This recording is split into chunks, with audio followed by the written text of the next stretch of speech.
Web center. Minus 18 Well, points. have I got some Speech news off. for you lot today, being a Friday. Friday-itis has already started at 5 a.m. Of course, I got up at 4:30 a.m. to get the dishes ready for breakfast at 5. Made a coffee, had some water, took my probiotics so that when I eat, food will follow it into my intestines, and then, you know, the bacteria that doesn't get destroyed by stomach acid ends up infecting the food how it's supposed to. I suppose it's like having yogurt, except you're having it in a pill. It's like kombucha, but you're swallowing a pill instead of drinking a butcher. It's sort of the same, but they make a stronger dosage so that you just take one instead of having to take 1 or 2 bottles of kombucha, because I don't really like it. So I need to increase my probiotic intake a bit by not eating stuff that I just want to vomit when I eat it. So yogurt certainly doesn't cause vomiting for me, but some foods, like sauerkraut, sauerkraut is full of probiotics, but I can't eat it, so I don't eat it. So I take a tablet in place of foods that I can't eat that are actually full of probiotics. But because I can't eat certain things, it's like, yuck. I'd rather swallow a pill. So I did that, and then I started getting the dishes ready. And lo and behold, the dishes were stacked too high, and while I was getting plates and putting them away, I knocked one of my large soup mugs and it smashed all over the ground, so I had to vacuum for like 15 minutes to make sure it was all picked up. As much as, well, I just kept vacuuming and vacuuming till I got it all, pretty much. I just didn't stop until I felt no little tiny pinpricks underfoot, no dirt underfoot, no dust, no little bits of rotten food, no little bits of, you know, string from these bloody book satchels when I go and rip open the zippers to get my books out. All that dirt and rubbish is all gone. And then I vacuumed. I got the vacuum cleaner near just under the fridge to try and bring up all that dirt that collects under there, which, you know, I had to do that.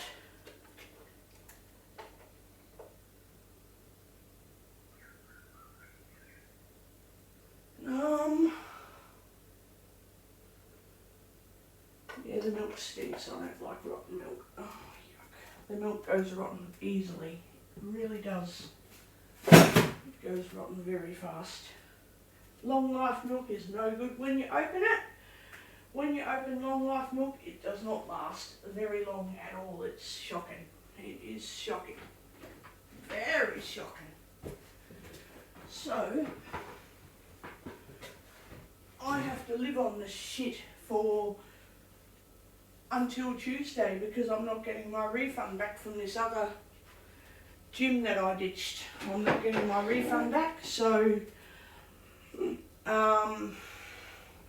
they can get fucked, and I'll be living on, I don't like long life milk, I only like fresh milk, but I'll tolerate long life milk if I have to drink it, but I don't like it.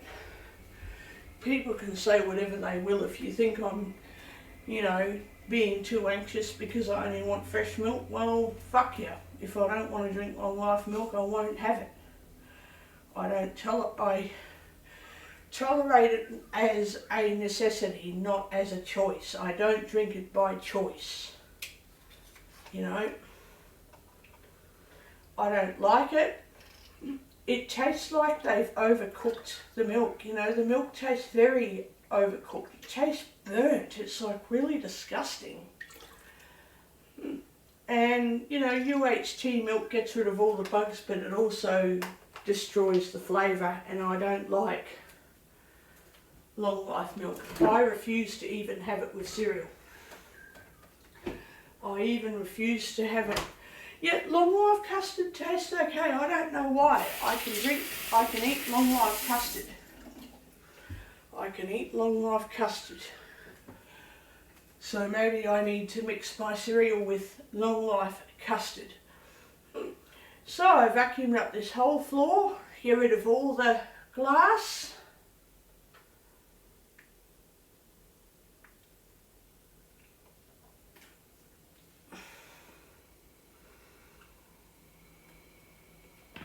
And so now I have to replace my wonderful soup mug. Again, I have to replace it. I'm going to get 2 more soup mugs because they keep chipping and breaking.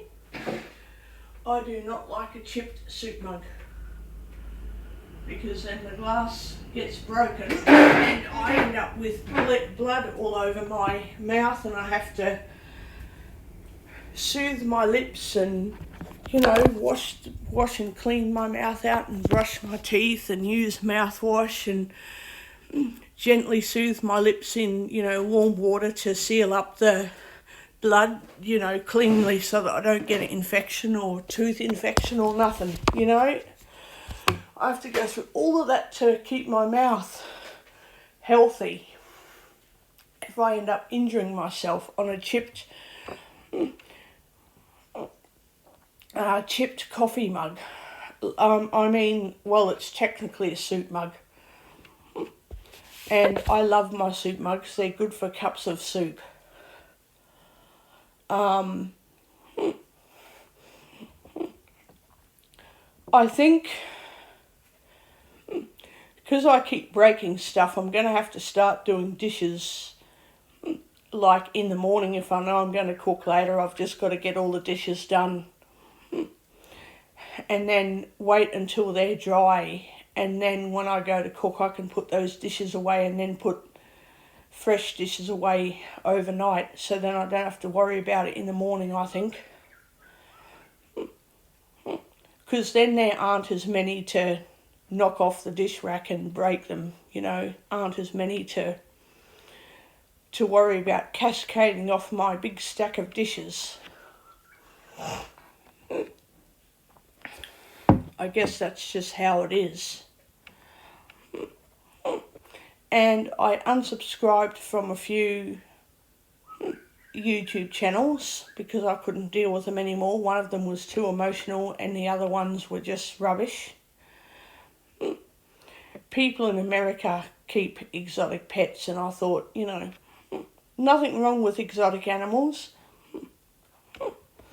But then they go and disable comments because people write their condolences, and some people are very nasty and judgy, I know that, but you know, when a video becomes an emotional drama and you can't comment on you can't comment on their videos, it's like, well, I don't want to watch your videos if I can't comment on them. You know, if you disable comments, I'll just unsubscribe. I don't want to watch videos that you can't make comments because I'll just get rid of the, you know, if I find any video comments disabled, I'm just going to block the channel and unsubscribe so that they can't comment on my videos either. I just disable people from interacting with me if they turn off their comments. That's what I do now. I can't deal with drama. I can't deal with high school emotional shit. You know, we're all adults now. If we can't interact in a nice manner on videos, I won't disable comments. I'll just block the channel users doing the bad comments. I'll just block people off. Because then you can't interact with me, I can't interact with you, you know. I don't need to disable video comments. I like it when the majority of people interact with me. I just don't like emotional dramas, so I ditch any channel that promotes all that shit. And if it's too hard to keep an exotic animal, why keep them? And I don't like excuses, you know, like, oh, it's worth the stress. It's like, well, it isn't, because it's causing a lot of emotional problems, so it isn't worth the stress. You know, there's other YouTube channels which haven't disabled their comments and I've still got them because, you know, they'll talk about the downside of having exotic animals, but then they try to make it fun and exhilarating and they keep the emotional stuff off camera, which is what I like. I don't like too much shit on camera. Unless it's part of the entertainment, that's one thing. But if you just turn it into a hot pot of crying and I have to disable comments, you know, a lot of people cry on their videos, but they cry because it's just crying and, hey, make a comment. It's like, yeah, sure, hope your day's better tomorrow, but the crying isn't mixed with dramas and who's got the most judgmental attitude today, kind of, you know, and because of that I have to disable comments, and because everyone's offended easily, well, see you later, you know. That's my pet peeve. I don't mind if people have a bit of a rant, you know, like me and one of my other subscribers rant and comment to each other. I mean, this is good. We're letting off a bit of drama to get rid of it and move forward, and it'll be a drama that we have to rant about next month. But we're ranting and interacting and turning it into a good day. We're not, oh, you ranted about this and I'm offended and now I have to disable comments because I don't like your comments and your comment was lovely, so now I have to disable it because you made me cry, and I get really upset even when your comments are really nice. It's like, oh, it's just, I don't want anyone to interact with me. Like, oh my God. Oh my God. All I do with that is I block all of the nasty comments. I make sure people who are nasty can't comment on my videos. And all of the nice videos, all of the nice comments on the videos, I mean, you know, they get likes and, you know, keep them coming because, you know, not that I get too many comments, but still, I'm not going to disable comments if people make me cry. I'll disable them if they're deliberately nasty. Not just because, oh, it's a bad emotional day today. As soon as people start with that shit, they're out. I mean, I want to be able to interact on YouTube. And then my other pet peeve, I don't know about you, but when support workers, and they all do it, it's not just one or two people, but they all do it. They all think that when there's dishes in the sink and we've had a coffee, everybody can just wash up their cup and spoon and then not do any more dishes. It's like, when there's dishes in the sink, and I'm going to have to make a complaint to Vision Australia because my support workers are making me offended. When they say, well, we're community support workers, we don't do dishes, I'm like, well, why are you washing your cup and spoon? Why are you washing a cup and spoon if you're a community support worker? Don't do it then. You know, I can't stand people who just wash their dish and then they leave all the other dishes in the sink. Like, you wash those dishes, I'll just wash mine. It's like, no. Because then you're wasting my dishwashing detergent just for you. It's like, don't come into my home and waste all of my stuff. I don't want that.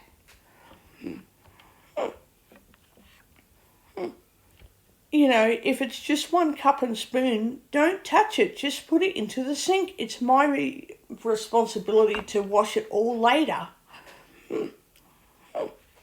And then they go and put their cup and, you know, clean cups and teaspoon on top of my other dishes. So then I go later and I later go and accidentally break stuff because I have to put all my other dishes on top of all the dishes. And then instead of just doing it the way I do it so that they're stacked up in a way that I can't break anything, I just end up stuffing up and making heaps of mistakes, and then I end up I end up making a huge mess that takes me an hour to clean up because I don't want me to get injured or anyone else.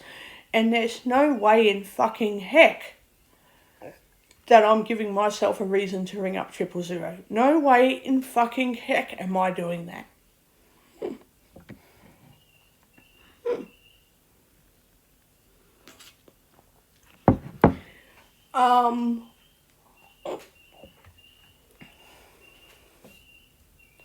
Yeah.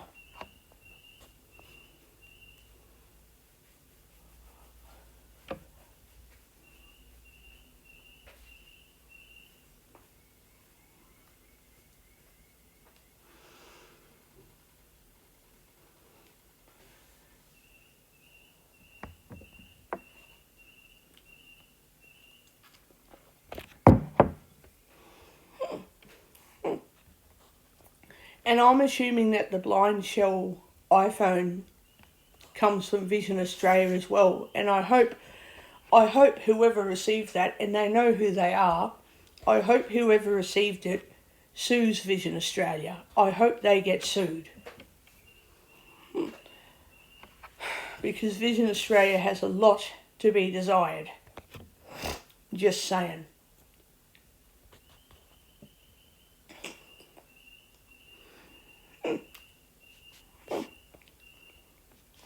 I'm not entirely blaming support workers for the fact that I break things. I'm blaming them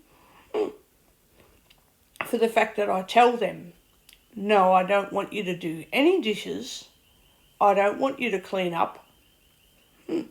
I have all of my dishes set the way I want them done. I don't need anything moved. Don't touch anything. Just make a coffee and put your cup near the sink or put it into the sink. I don't need anyone to do anything in my home. Unless they're a community worker from Mabel, because they have different policies and they have to abide by their policies. So I'll leave them alone. Because I'm not going to complain about someone who's just following policy. I would complain if they were being horrible about it, or if they were just not being very nice in general, I'd complain. But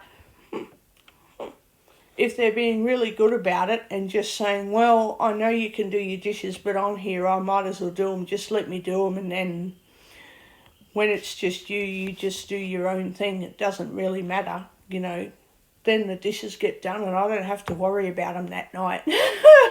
I get spoiled. So it's like, yay, good.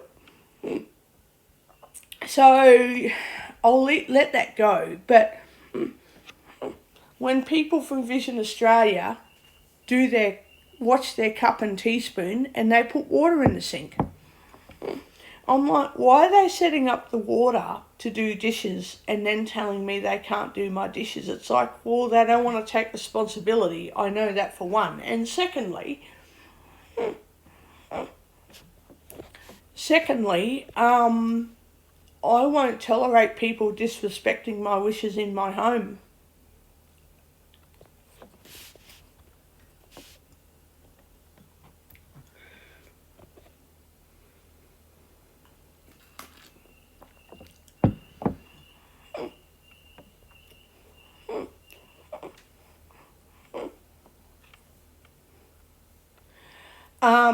If I tell people don't do any dishes, then don't do them.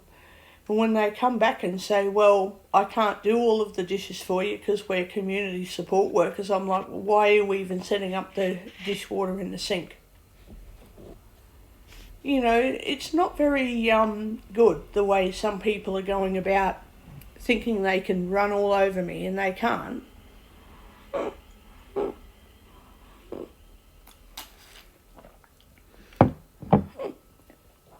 I won't tolerate it from anybody. If a community support worker says, I know that I never do dishes for you, but can I just do them today because I'm here and all that? It's like, yeah, fine, do them. Do the dishes. I don't care. You can do them. Just, can you stack them up and not turn the knives up so that I don't stab myself on the blades? And can you put them so that I don't I don't know, can you set them so that when I touch them I don't go and knock them everywhere and smash coffee mugs all over the place?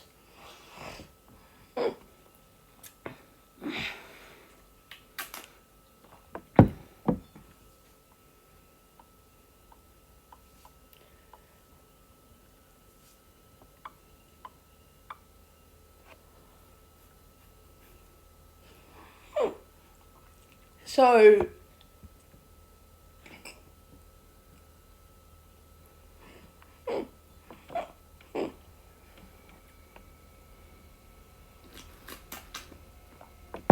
hopefully because we're going out, it will be a lot better for me than fighting with support workers about what happens in my home.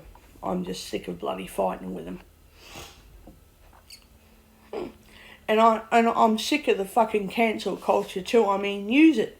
Cancel people when you need to, but for God's sake, fuck, if things can't be resolved in a couple of weeks, then fucking what are people not learning about communication skills, for God's sake? You know, it's fine to cancel and block people. I don't have a problem with it. I do it all the time. So I'm not saying don't do it, because I certainly do it. I'm not saying do not cancel, do not block. I'm just saying, for God's sake, most issues can be resolved without fucking cancel culture. For God's sake, you know? Before cancelling and blocking, it's like, is this something you can resolve? Fix it. Okay, I believe it's an exception. If somebody else comes at me and threatens me, they're immediately gone. I don't want to resolve something when I'm being threatened. You don't have to, I don't have to, why would you?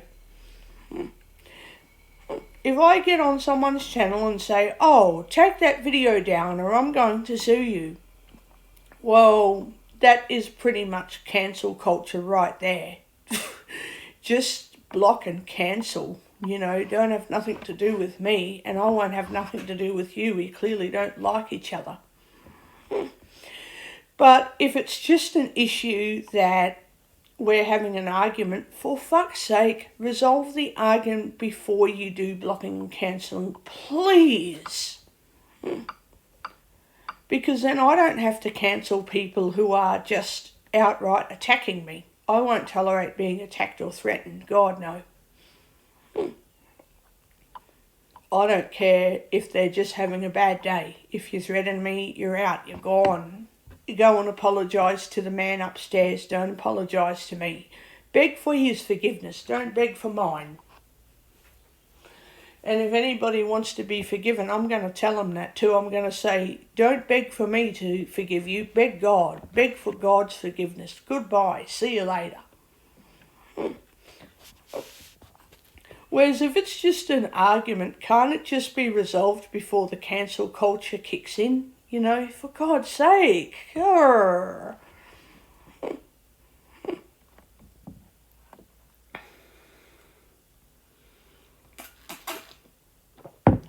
And when I post jobs on Mable, the amount of ads I get that have no relevance to my job is amazing. And then I end up blocking those workers immediately. I just cancel and block. It's like, you know, if someone can't brush up their English skills or read the ad properly, they're not becoming one of my support workers. No way. No, read the ads properly when I post them, read them. Don't treat me like, you know, don't treat me like English is not your first language, because if you do that, well. And there's plenty of Australian people that, when they speak to me, they'll pretend that English is a second language. When I know that they're just trying to make me look like an idiot, goodbye. If you pretend you can't understand me, we're not friends. Don't pretend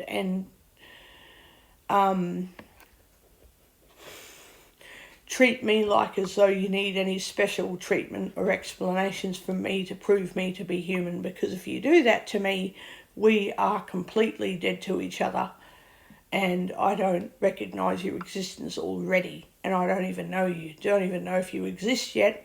But if you come into my life with that attitude, we never even saw each other. Yeah, I will not tolerate people who come in and ask me what I want, then I tell them, and then they say, do you want this, do you want that? It's like, did you even listen to anything I said? Did you even hear one word? Or did you just block it all out and decide what you want? You know, if you do that, please, spare me your waste of energy and time, and find someone else who you can waste, because I won't be wasted by stupid people. I will not be wasted by foolhardy fucking dickheads. As for Uber drivers, mate, I hate Uber Eats. You won't ever see me set foot near a Uber Eats driver again if ever I fucking heard one in the distance. Or in other people's context, if ever I saw one. Fine, whatever. Take it how you will.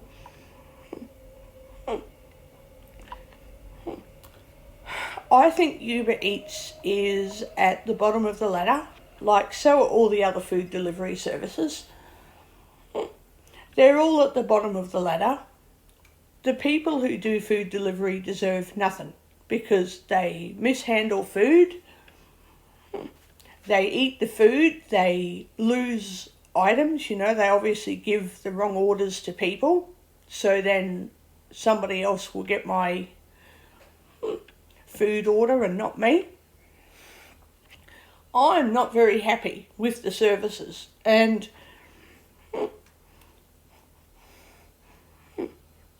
when I go to the store and I buy food, I get much better quality food. It's fresh, it's not damaged, it doesn't make me sick.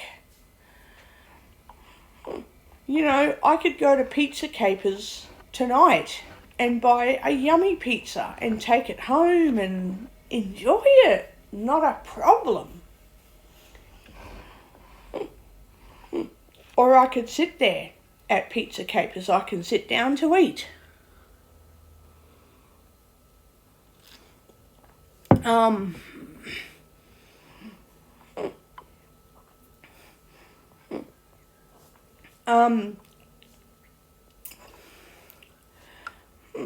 Yeah, there's a lot of things I could be ranting about for the next several bloody hours.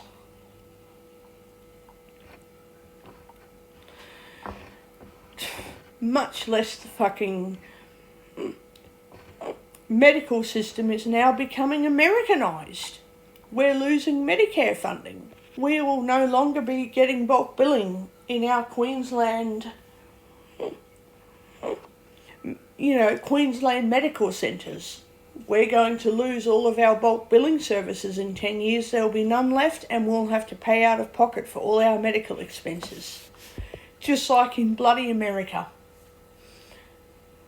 Not that I have a problem with the country. I think American people are wonderful. But I hate the healthcare system over there.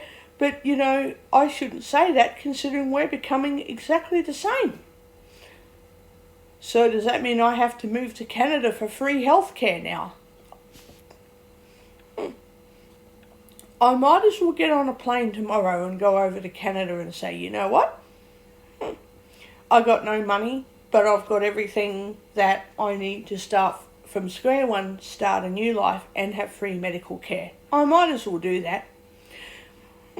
But then, with the way this world's going now, maybe not. Maybe Canada is going to go private and stop offering free medical care one day as well.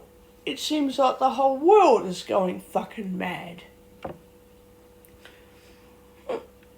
Now I'm going to tell you go into one of my, I hear this and don't believe that rants.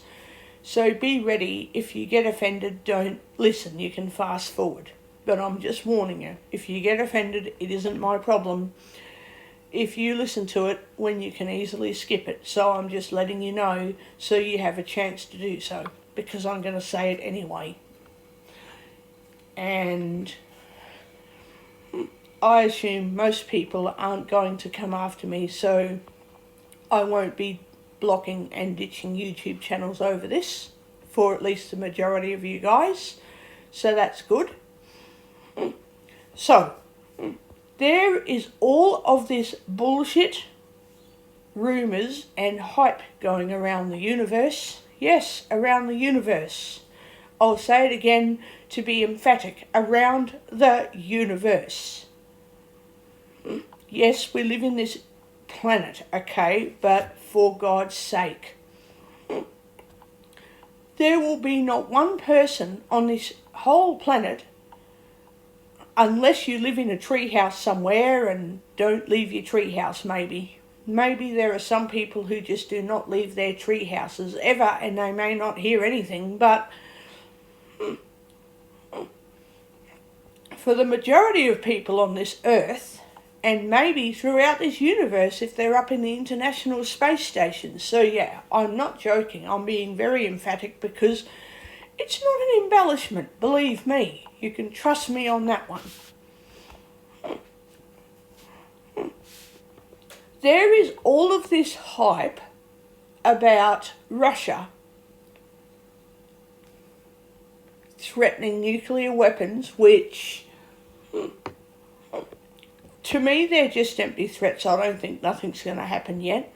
I could be entirely wrong, but you know, for all the conflict that's happened in the past 20 years, you got the Israeli-Palestinian conflict and people have been making threats on both sides. I'm not going into a religious debate. Please take it somewhere else because I'm not interested. I know where I stand. Just a caution, don't try and change my view. It's not going to work. You'll end up getting blocked and cancelled if you do that.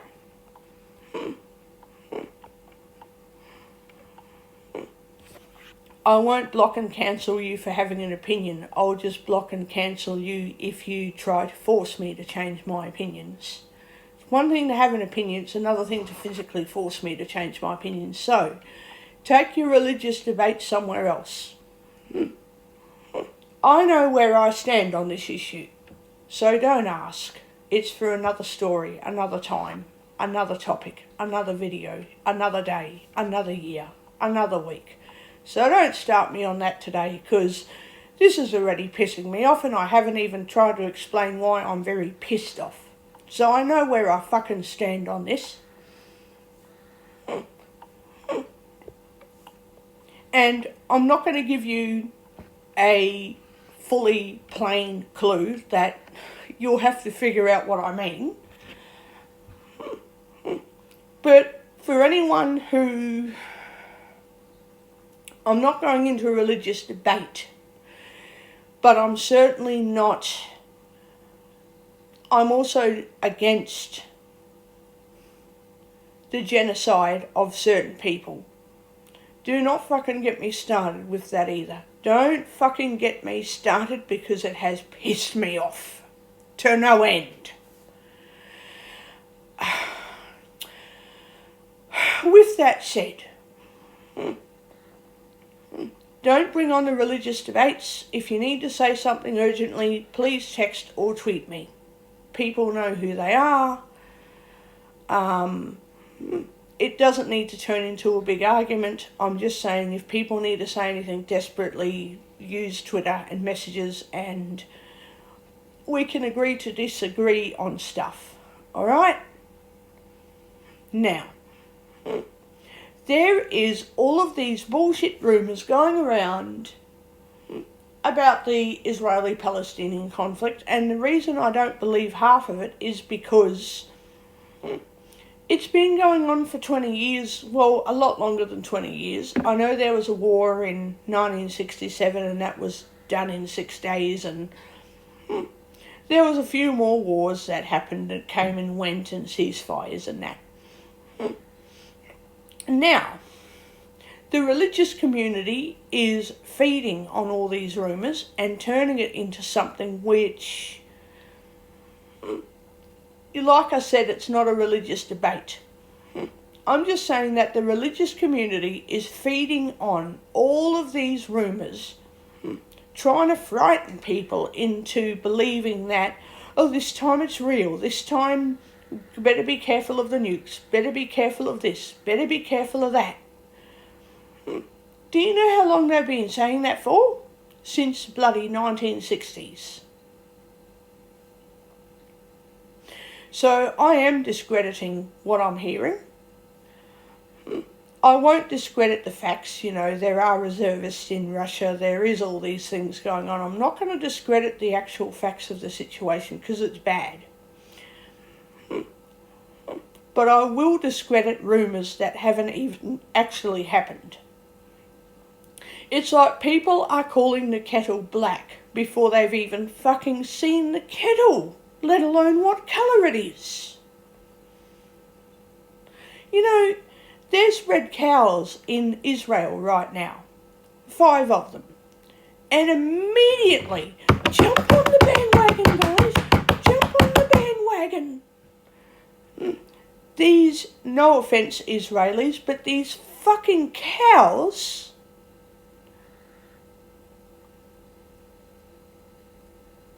are not even fucking ready for this Israeli ceremony. Now, to be as sensitive as possible, because, again, I'm not going to attack any cultures, and I know where I stand, so,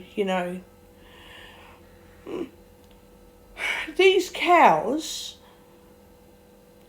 are in the country of Israel right now, and everyone is jumping up and down, and all they've done is transport these cows over, do a bit of a sing-song ceremony to welcome their arrival, which is great. Good. I'm glad they did that. That's not a problem. That's a fact. I'm not discrediting facts of the situation. What I am discrediting is jumping onto the bandwagon and saying this is it. Next year they're going to be, choosing one of them, and one or possibly 2 of them, and doing their special ceremony. You know what? Next year, so, okay, it's September, it'll be October next Saturday. Next year is a very fucking long way away. I'm not saying that to discredit what's already happened, because there are facts of the situation that aren't going to change. They're over there for a reason. They're not there just to be eaten, on someone else's dinner plate tonight. They're not over there to be played with, to be messed with, for people to sit on them and all this bullshit. They're consecrated. That is a fact.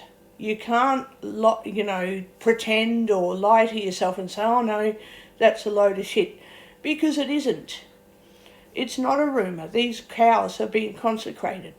The rumour is that these cows are signalling a ceremonial house of God. Now, believe me, if they're disqualified next year, they're not signalling anything. When the rabbinic Jews disqualify heifers, those heifers then become, regular common cows. I can't be sure what happens then. I don't know if they can just slaughter them normally and eat them and all this stuff. Maybe they can, but I can't be sure about all the politics of it. So don't quote me. But when they're disqualified, that's it. They've just got to move on and look for more red cows. They have to find 1-year heifers, so when the cows are born, they get assessed at 1 year old. If their hair all over them is red, it's considered a red heifer. If two of their hair if they find two hairs that are discoloured, or they find a blemish or a spot on the skin anywhere, even in the loins, you know, the penis and testicles and all of that, backside, everything. I don't know about the offal, the intestines, rectum, anus and that, but if they examine the outside of these heifers, legs, hindquarters, back, loins, everything, head, ears, and they have one single blemish anywhere, they are not a ceremonially perfect red heifer. They're still a red heifer, but they're not considered ceremonially perfect. So for a ceremonial event, they have to be all red, no discoloured hair, no spot or blemish anywhere on the cows whatsoever. Nothing can lean on the cows, no birds can sit on the cows, children, you know, adults, no one can sit on them, no one can use them for any kind of service. You can't put anything on top of the cow's back, nothing can touch them. Like, you know, when you feed the cows, you know, cows have to go underneath trees and all that. And maybe people, I don't know if they can touch the cow, like put their hand on the cow to touch it, to pat it, I don't know. But you can't put any kind of force. So you cannot walk up to those cows and lean your whole body onto the cow, because then it becomes unceremonial, you know, unceremonially perfect. It becomes not ceremonially perfect, I mean. So they're really strict with these cows. So that's not rumours, right? You can't discredit those facts. What I'm going to discredit is every single time the YouTube religious community gets on there and says, this event signals this event signals that. Well, no, it doesn't. Because they've got no evidence of the signal in the first place. If they said, oh, Israeli people are performing a ceremony, this is what they're doing, we only found out about this last week and this is happening, I'll be like, oh, holy shit. Oh, wow. Okay. They're not doing anything. They're waiting for these cows to turn a year old. I think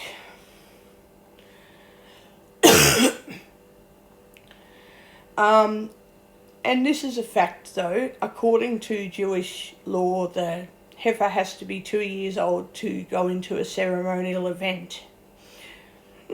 If you want to know about it, I won't be commenting on YouTube about it, so ask on Twitter or text messages, and then if you need the details, we're texting each other, because you can't really say anything publicly about it, because you know, the Israeli government doesn't want any public protests or any public scrutiny coming to them over comments that people make. They don't want all of that, because they need to keep their legal system from being inundated with people who try to stop people from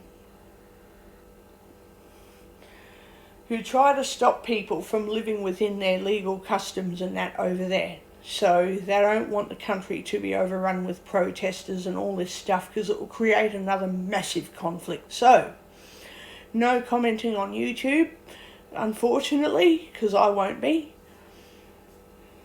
I mean, the best that I say is, you know, nothing's going to come of this, it's fine, because it won't.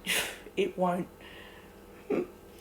There was a lot of hype several years ago that was the same as this. There was a lot of hype and nothing happened. So when people get on YouTube and blah on, I'm like, yep, we're getting onto a different train this time. It is all the same shit, different train. You know, yeah, it's all a load of shit as far as I'm concerned. The stuff that they're doing to get ready for future events, fine. But, you know, the fact that people are talking absolute shit when they haven't even seen stuff come to fruition with all of this stuff. You know, the Russians haven't even thrown a nuclear bomb yet. Why is everyone jumping to conclusions about that? Why is everyone jumping to conclusions about these cows? It's not going to change the fact that when they're disqualified, everyone's going to go, oh, and we stressed out over nothing. We got scared over nothing. You know, people are writing on the comment sections about how frightened they are of Jesus judging them. And it's like, he's not even turning up yet. He's not even coming back at this moment, and you're scared. Believe me, if people are frightened today, they're going to be very frightened when he does actually turn up. Not that they should be frightened. I don't think people should be really frightened. But, like, people write really silly comments all the time, thinking, oh, I don't know what's going to happen tomorrow. Do you think I know what's going to happen tomorrow?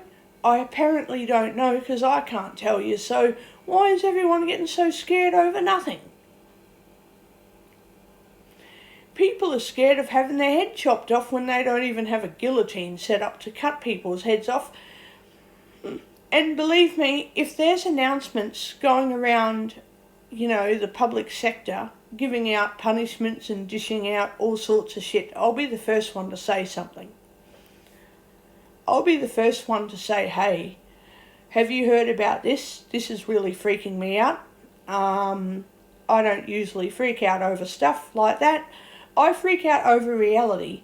So if something's to me just a whole lot of rumours, I'm like, yeah, everyone has to set up on both sides, like Russia and the Ukraine, have to be set up for a massive war. I think, even though the facts surrounding the situation aren't rumours, I think the way people are talking about all of this stuff is,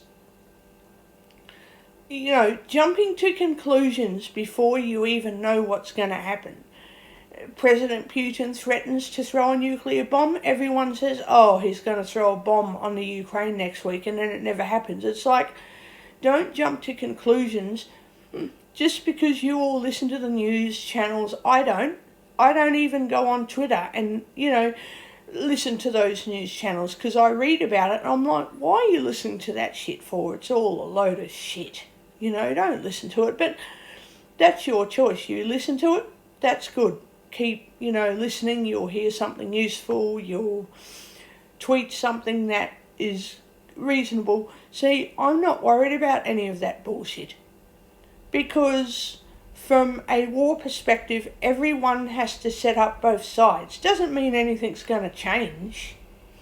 It sounds threatening, it sounds alarmist, and it sounds very something's going on, but nothing's happening, nothing is going to change. Really.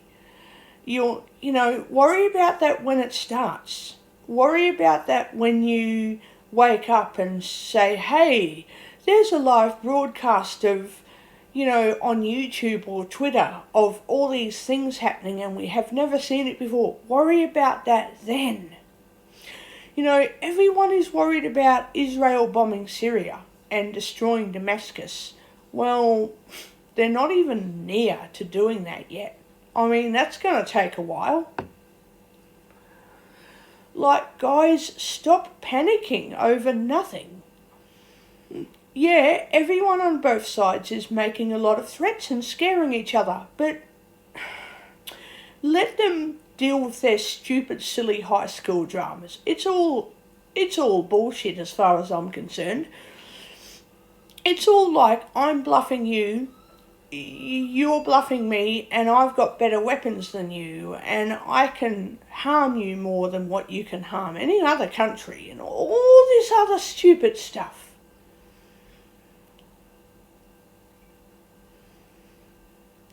Nothing's changing, guys. The world seems to be going to hell in a handbasket. You know what? We're just reading more about it because of social media. If you were to turn it off for 1 month, you would not hear nothing. You'd be like, oh, the world's peaceful, everything's okay, the sun's rising every day. We get sick from illnesses every now and again. And I've asked the doctor about it recently and she said, yep, every year nothing changes. People vomit all the time. People go to hospital and die all the time. Doesn't make it nice. Does not make it a good experience. It doesn't mean that you shouldn't try to prevent sickness and death. You should try to avoid all that stuff. Don't stop trying to avoid something you don't like. If you don't like it, avoid it or keep complaining until you can fix it. Always. But every single year, my doctor reckons people are suffering and getting help for several days to a month. It depends. If you're really sick, you can be out of action for several weeks. But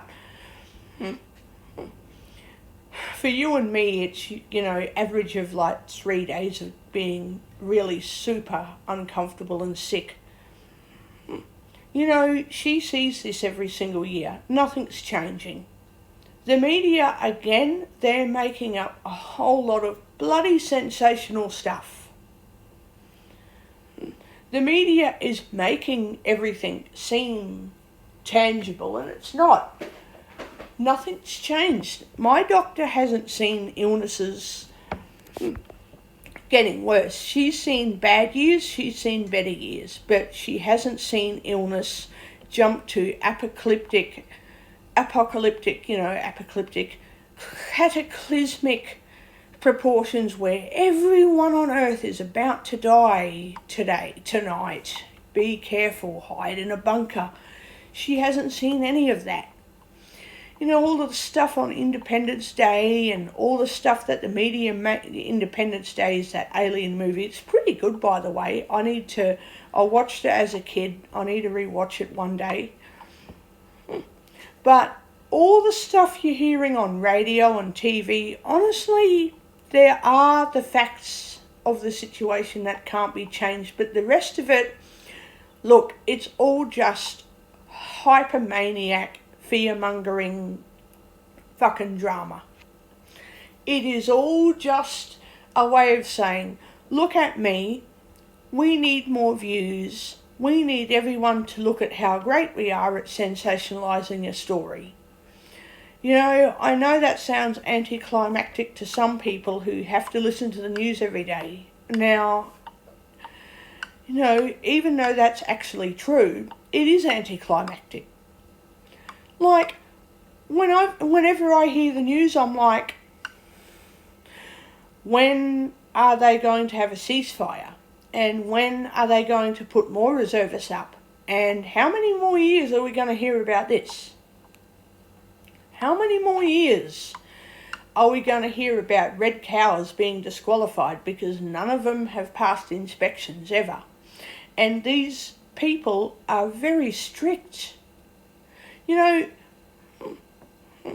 If I got what I thought was a red cow, those people would straight away say, nah, we're not using that in our ceremony. Sorry, take it home, give it a good life.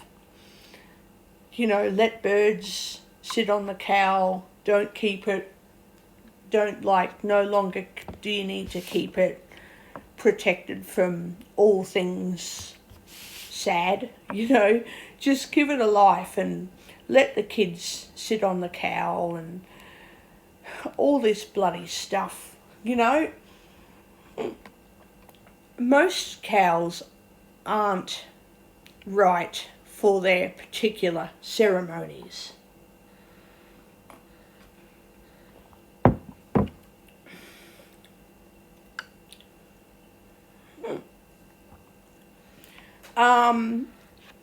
So the only thing that really bothers me now, and I've been bothered for about, how long? 2018, 90, probably 4 or 5 years now. I'm very bothered by biometrics. It's not because I'm against using Touch ID on the phones and biometrics, you know, Apple Pay and all that rubbish, right? I'm fine with it. But I am keeping a check, you know, every year people are getting closer to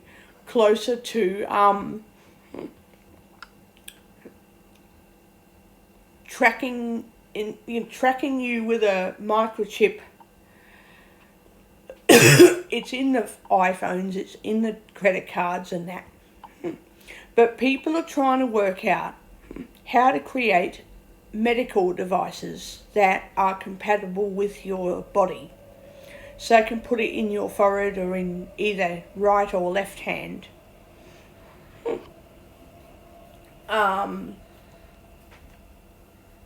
You know. So they're trying to work out how to make a medical device that can be implanted into the skin with the same type of chip used in a credit card or your iPhone.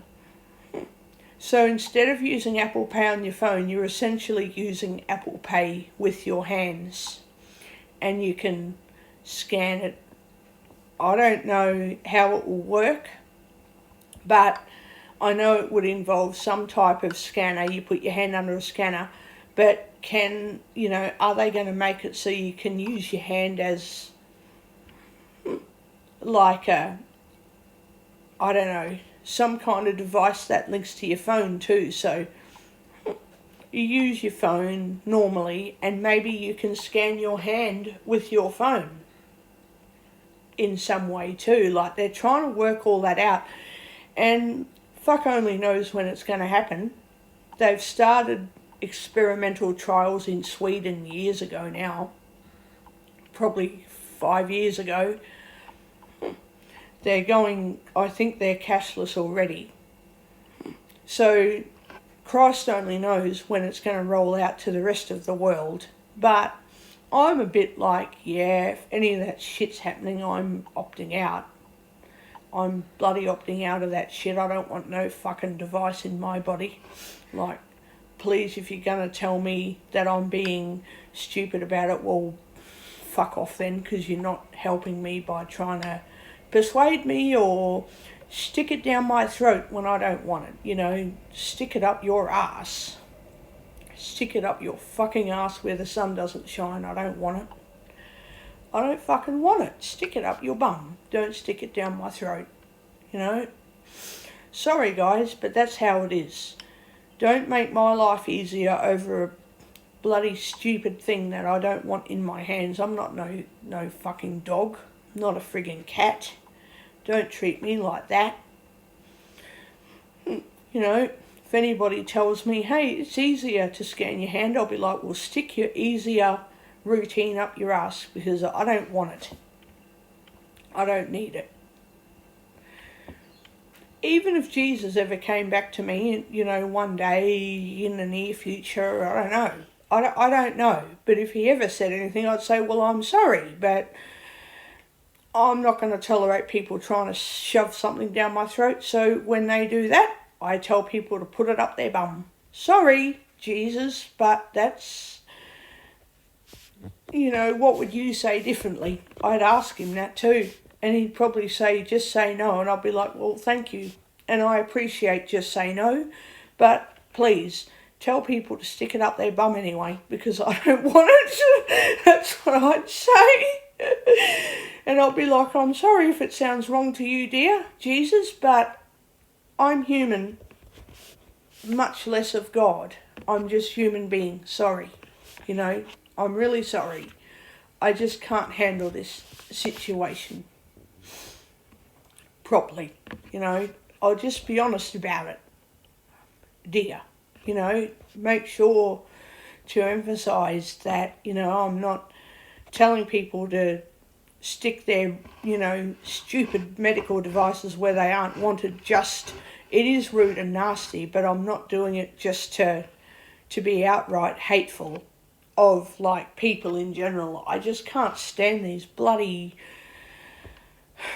bullshit things that people are doing to the human body. It's like, just, leave me out of it. I don't want it. Then you've got cosmetic surgeries that people don't need. People just want to look better. They want more attention. They want more clickbait on YouTube. They want more likes on Facebook. It's like, can you please keep me out of that? To an extent, I like to get likes and follows too on Twitter and YouTube, but not to the extent of changing my entire body. You know, if there's anything medical that I'm not happy with and it's making me actually sick, then I'll go and fix it, because then I will not be sick anymore. Yay! But God! Yeah. You know.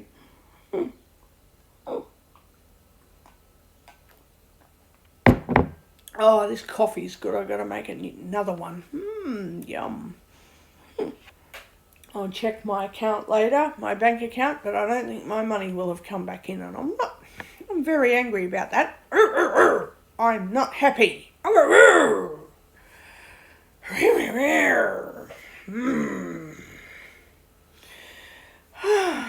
I made sure I put a very bad, 1-star review on Google reviews too. I'm not happy.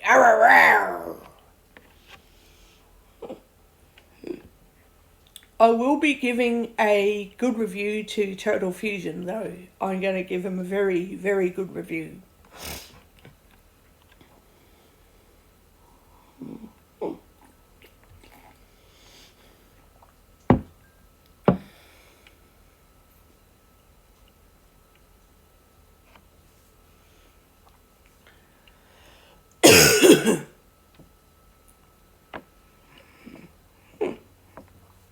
So, yeah, I could go on for all day and all night about this shit.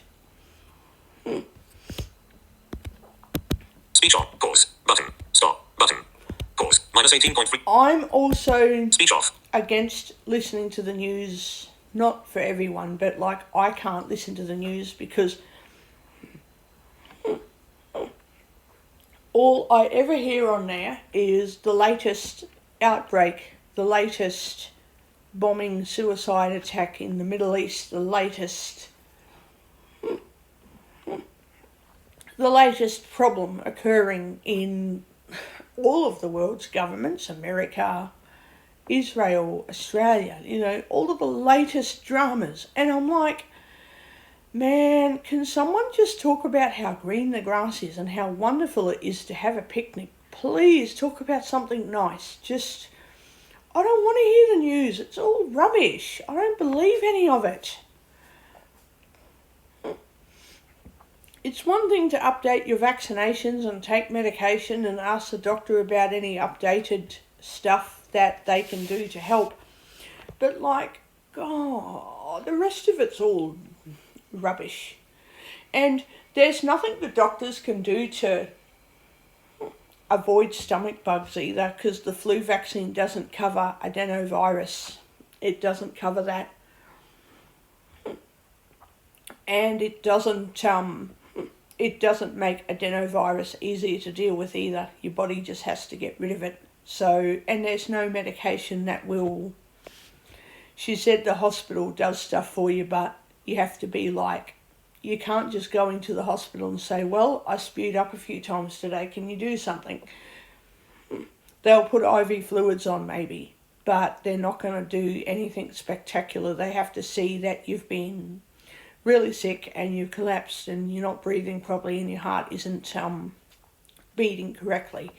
If your heart goes out of whack and you don't breathe enough very well, then they can give you drugs that not everyone is eligible for drugs with adenovirus.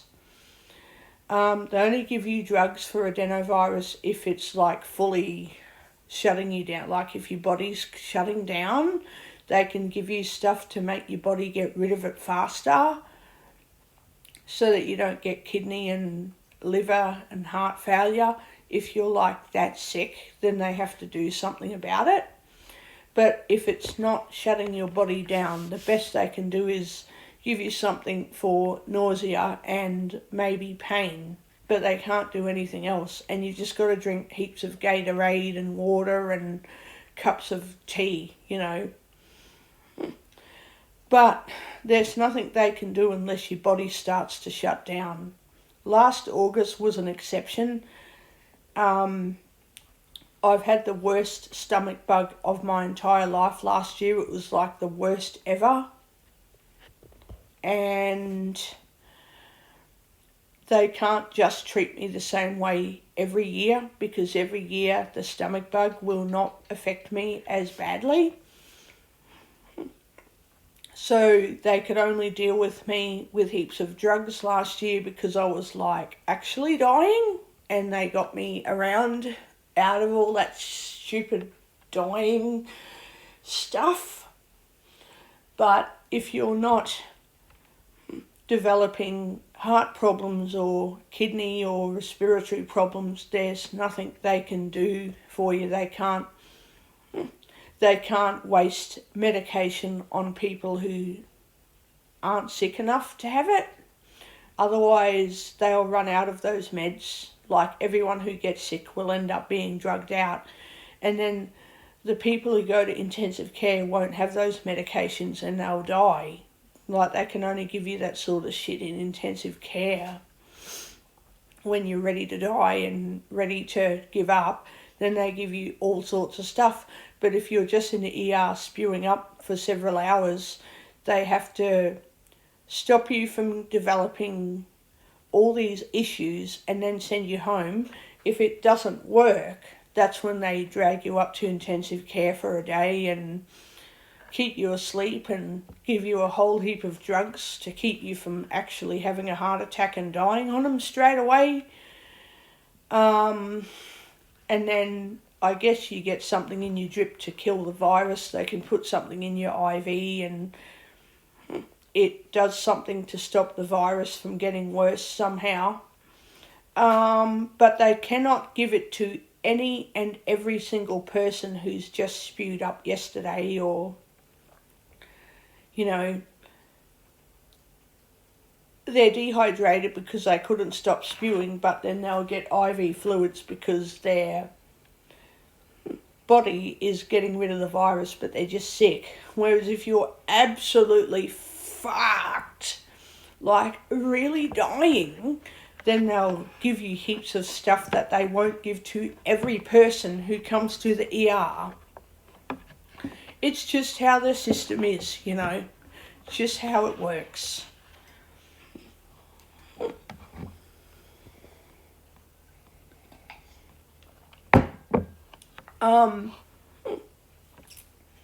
So the best thing for me with stomach viruses is have no milk or yogurt or anything, no custard, just have like jelly and sausage and mixed in water, so no milk.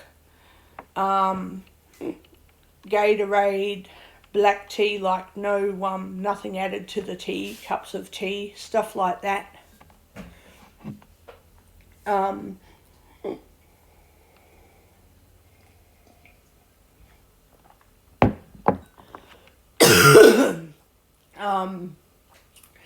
And as I get better, I can have cough lozenges with anaesthetic in it to numb my throat when it's sore and stuff like that. But nothing else, you know, nothing too strong. They save all that stuff for the intensive care people who are about ready to fall over and die. And they don't class dying as, oh, you fell over once when you spewed up. You know, that's not dying to them. Dying to them is falling over once when you've been really crook and spewed everywhere, and then you can't breathe properly, you can't stand up, and if you try to sit up, your body just goes, ugh, and you just cannot do anything. You physically can't do anything, and you're like going, like you got this panic attack going, but you can't move, You can't breathe. You try to breathe in and out, but it's like it's a really hard, you just can't do it. And your body's just like, oh, and then you melt away into this. You're just gone. You're out. And then you wake up one day going, holy fuck, what was that? Oh my God. And I just woke up after how long? Was it 5 minutes or was it 5 days? Like, what the fuck? What the hell happened? Holy God. So yeah, your body just goes and you're gone. And then you one day find yourself going, oh, how did I end up just suddenly waking up? What the heck happened? Oh! So yeah, the way the doctor considers death and dying and the way you think of death and dying are probably two different things for their understanding. Most people who come into the ER and say, I'm dying, are not actually dying. But if you're sitting there reading and then you're having water and then you're spewing up and then you're going, oh, wait, this happened earlier. Forgot about that. I'm sick and dying. And then you can't speak and then you're listening to everyone going, I can hear you, but I can't move and I can't talk to you and I can't breathe in properly to actually say anything. Holy fucking damn it. Oh no, can't do anything. And then when you do try to speak, it's like, I don't know what to tell you because gone.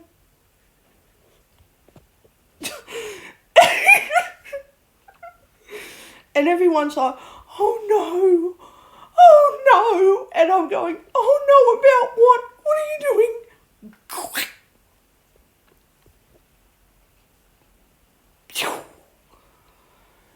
Hear nothing, feel nothing, see nothing. Well, I can never see anything, but that's what it's like. And then you got this, feeling in your arm like, oh wow, what do you do to it? Oh. Because, needles, they get put in your arm. But then you, like, what the hell did you do to my fucking needle just then? Ouch. Ow, pain, ow. Again, you are completely dead after that. And then you wake up later going, what the hell did you do to my arm before? You put the needle in and then you hurt my arm like shit. Ow, it like stings and hurts. Well, come to find out, I somehow stopped breathing, started fainting and couldn't wake up properly, couldn't stop spewing. I guess I was doing this spewing thing where my stomach just kept going, all the time, and then I just pretty much keel over and died. I don't know how far dead I was. I probably wasn't classed as clinically dead where you, it's like where your whole body just dies and then they have to keep you in for weeks to get you to come back if they can actually get you before you completely shut down and die forever. I suppose I didn't go that far, but certainly didn't go that far yet. But I was probably, my estimation was I was halfway there. Because I was absolutely fucked. I was in so much pain. My chest and stomach was absolutely horrible. I've never been that sick before in my entire life, and I thought I knew what pain and illness was until last August. I'm just like, oh my God. And in April, when the doctors did that investigation, I said, does this pain mean that I'm going to end up in a lot of pain later today? Will I end up not being able to get out of bed for 2 days? Will I end up not breathing properly? This. And everyone is like, we don't know, probably not as bad. It doesn't seem that, and you're talking and you're sitting up and you're not constantly projectile vomiting every 2 minutes, so maybe not. If you were doing that, then maybe yes, but you're not, so no. But it can feel like that. Doesn't mean it will happen every time. And then recently, last week, the doctor said the same thing. She said just because you go to the hospital one day with gastro doesn't mean each other time you get it you'll end up in there. You might just go in there a couple of times. I said, what about the keeling over and passing out and body failing and dying part? Because that isn't very nice. It doesn't happen very often. It might only ever happen once in your lifetime, but fuck. Oh my God. Oh, Jesus. I don't think so. It's not very good. Now, you imagine if I was at home doing all of that and never went to the hospital, I would end up being dead within like 2 days. I would have just died. I would have just passed out and died somewhere in my unit and been found dead. This year wasn't like that. This year I just got a bad stomach bug and I thought, no, I'm not ringing the ambulance. I don't think anyone's going to find me dead. It's a bit hard to just die. Last August was very different. It started out with me believing that it would be a stomach bug that I'd recover from and I'd be okay. I might spew a few times, I'll be fine. But no, it turned into an amazingly crappy experience. And I asked the landlord, would you like to try it? It's pretty horrible. And he went, no thanks. And I went, I hope not, because it starts out pretty optimistic and then just go, and he's like, oh, that doesn't sound good. I'm like, well, if you don't believe me, you can try it yourself and see if you don't fare any better, because it was horrible. And he went, oh no. And I went, good, because it's shocking, because some people will get a touch of this virus and other people will get it and collapse and, you know, have a massive heart aneurysm attack thing. Just to let you know, kids, please do not try this at home. It is not a very nice experience. Do not try it at home.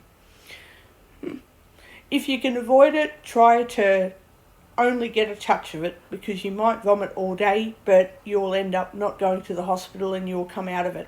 If you're going to get it really bad, please don't try to, try it at home. At least put yourself in the hospital and tell them that you're not willing to try anything bullshit at home. They might laugh at you a bit, because I laugh as well. And I'm like, well, I'm laughing now, but this is horrible, and later you'll know the hard way. You'll find out the hard way. And everyone was like, well, we just have to keep hoping that you can go home soon. And I'm like laughing, going, are you sure? And then all this stuff had to happen. I said, oh, well, I just keep telling people what's going on and eventually you'll believe me. Eventually you'll know I'm not just saying that to get more likes and more attention and more, popularity and that other shit. And I'm like, don't do anything that some people on the social media does, where they want to be paid to talk about their illness. Please don't pay me. I don't need to get paid. I don't want anybody's money. I just don't want anyone to get sick like I did, because it was fucking terrible. And they could give me as much psychiatric medication as they wanted and I could still say it, because it's fucking real. It wasn't just I have to make up reality to get some more drugs. I was actually, honestly, deadly serious. I'm like, do not pay me to talk about how illness is horrible. Just please, you go and tell everyone how bad these viruses are. And if they don't believe you, if they don't listen, if they don't believe you, then tell them that that's their fault and they should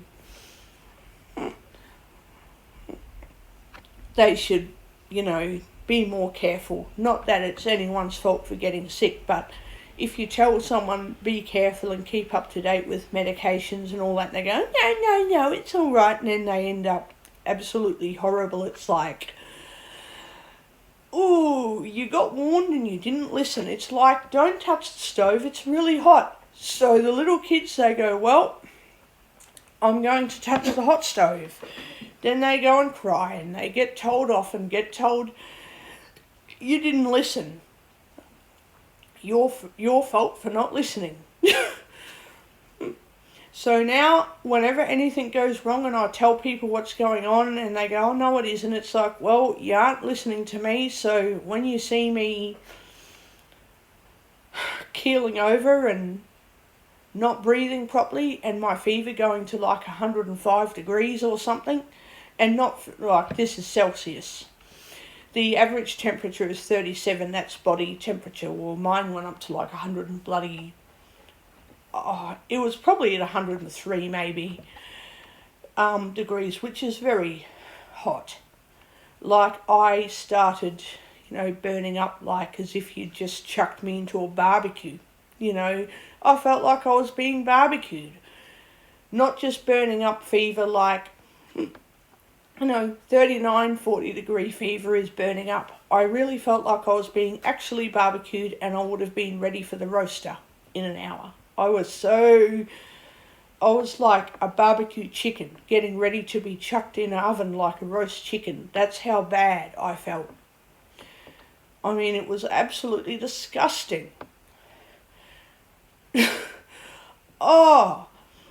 So whenever doctors get any reviews done and I'm in any pain, I'm like, can you make sure this doesn't end up with me passing out and dying in front of you? Because it only needs to happen once in your lifetime, and then every other time you get sick, it might never get as bad again, but then it could, and that just means I'll be repeating an experience that I would hope would never happen again.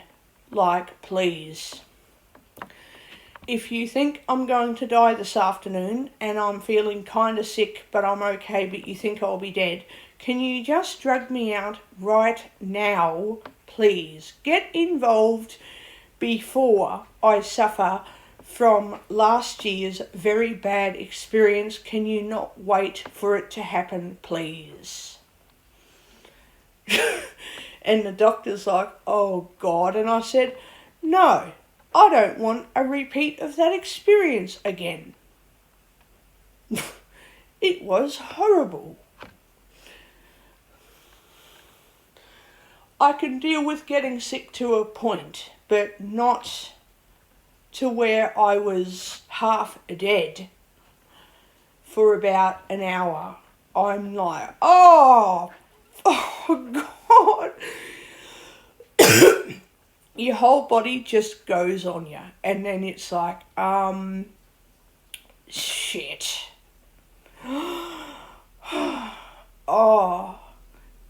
Oh no. And then they got to run all these tests and scans and some type of head scan, brain scan thing. I'm just like, guys, if you think anything's going to happen like this next time, don't wait for me to collapse and have a fit or something. Don't do that. Predict that it won't happen and don't overuse your drugs. Just don't overuse them. I don't want over-medication.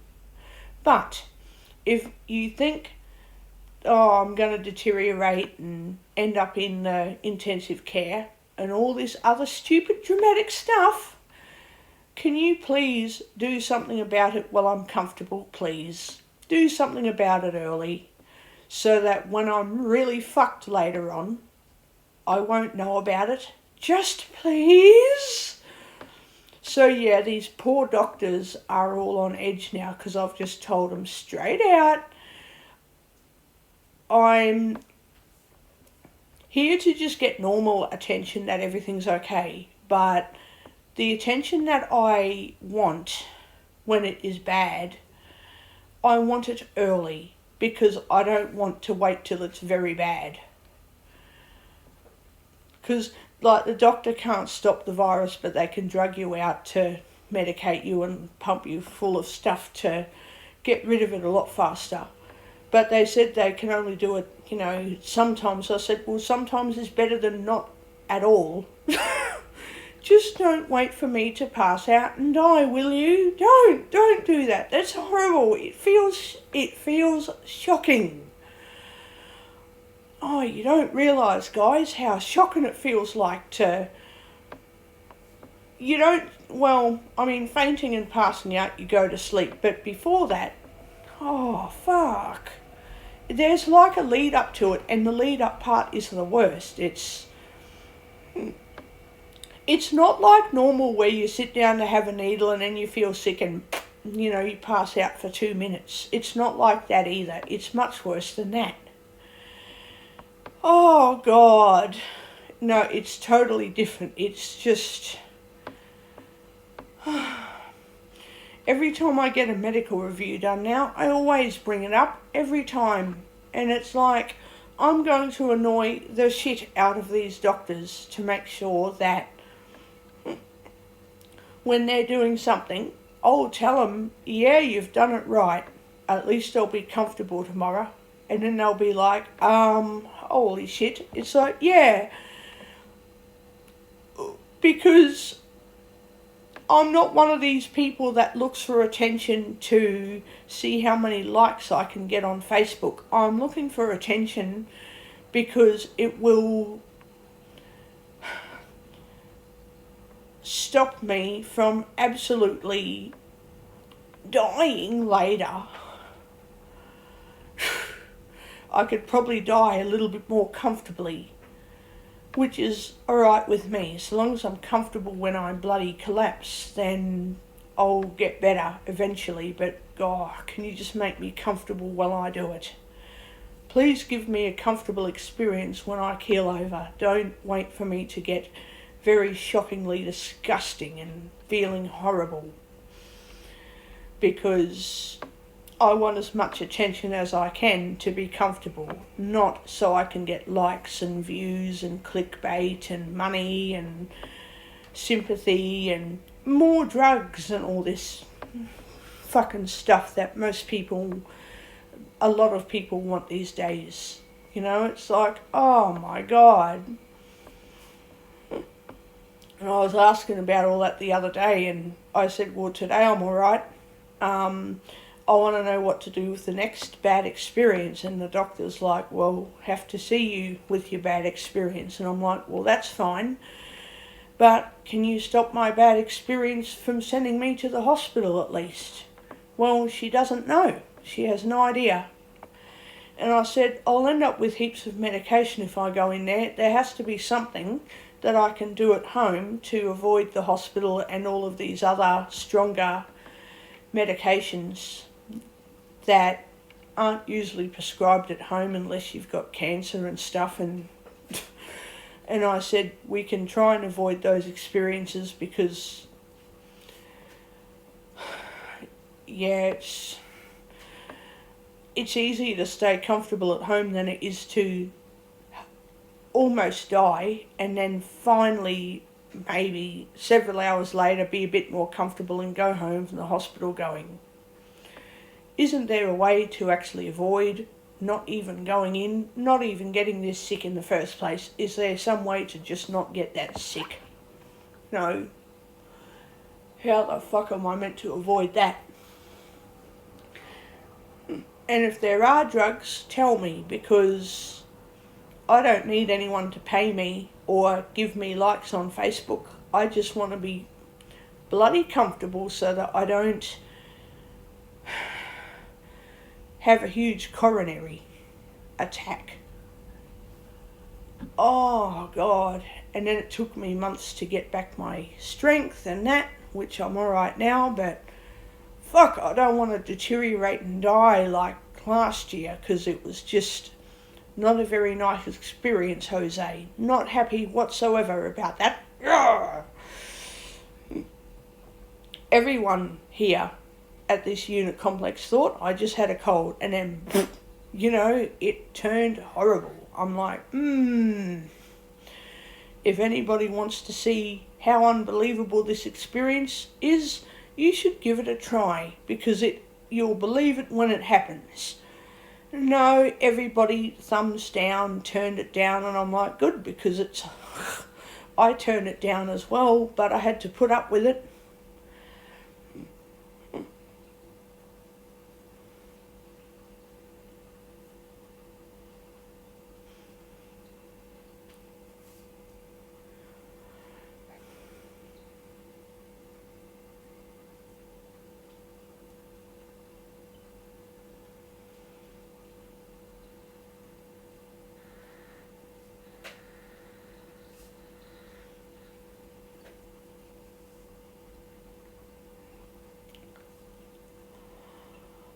Oh, and then I'm still asking doctors to this day what the fuck happened, and they're just like, oh no, and I'm like, well, something needs to be done to actually fix it, and they reckon just keep taking my medications as usual and probiotics from time to time and eat a whole heap of fruit and veggies every day of the week, and if I get super sick, then I just have to drink heaps and heaps of cold Gatorade, like a lot of Gatorade. A lot.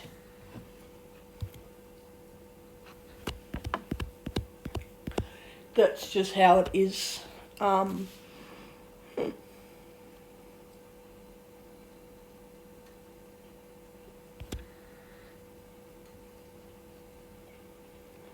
Yeah.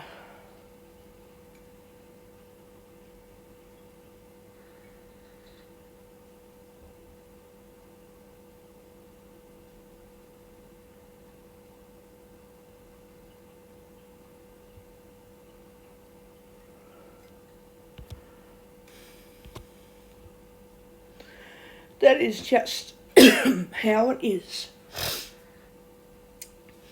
And they also reckon when you're like super hot and really screwed up, you just sit in your bed for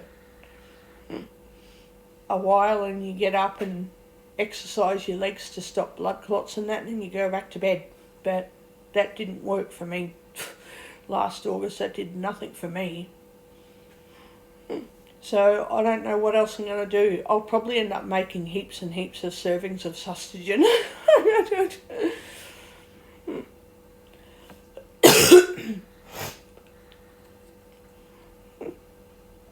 And then next Tuesday I'm going for a good little swim, which will be great, and then shopping. Shopping is awesome. Yep. I like shopping.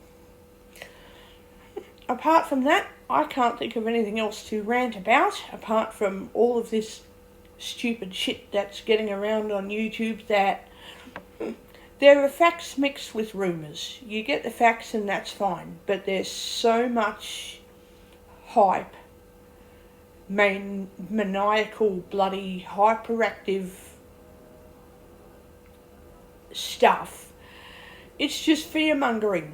You know, nothing's going to come of this stuff. You know, it's all just... You know, months ago, people were going on about turning off their air cons and conserving power in case power outages happen because of the Russian conflict. Well, nothing's changed. We still don't have power outages. Even if we did, the Russian conflict isn't going to change much because they've had so much conflict going on for years. Yes, it's bad now, but who says it's going to change any differently? I mean, the news can say what... The news people can say whatever the hell they want to get more listeners. I mean, I don't believe any of it. The journalists have no idea.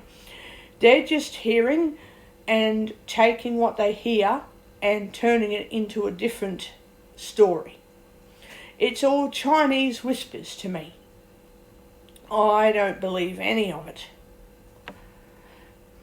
In fact, unless something slaps me in the face, unless some tangible experience happens where I can reach out and touch it and actually say, hey, this is what happened, and no amount of psychological medication is going to change it, because the evidence is definitely there and it won't go away no matter how much psychologists or psychiatrists try to tell me that it's fake.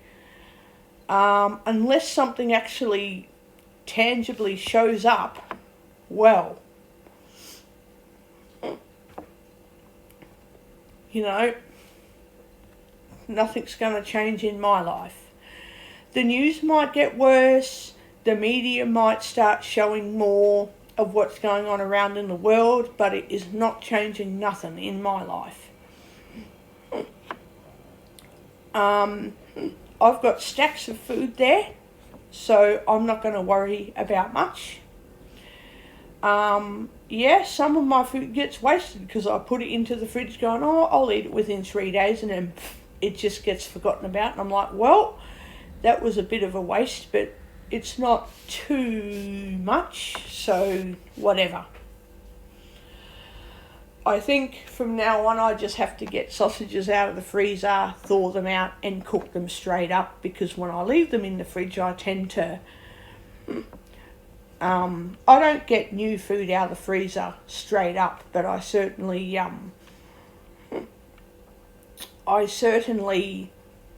go to cook food and eat everything else that's in the fridge. But as a result, then I end up neglecting some stuff that's been sitting there for a week. It's like, oh, crap. So, with that said, I'm going to get going and make breakfast and enjoy some yummy Promite toast. I love Promite on toast. Promite on toast is always good. Corn relish with cheese on toast is delicious too. I love having a bit of cheese and corn relish on toast, and might have to have some. A bit of cheese and corn relish. I could put that on the grill too. Yum. Bit of an open grill with tomato and cheese. Yum. Yum, yum, yum. Bit of grilled tomato. Oh. And some cheese on top. Oh, yum. Oh, yum. That sounds wonderful.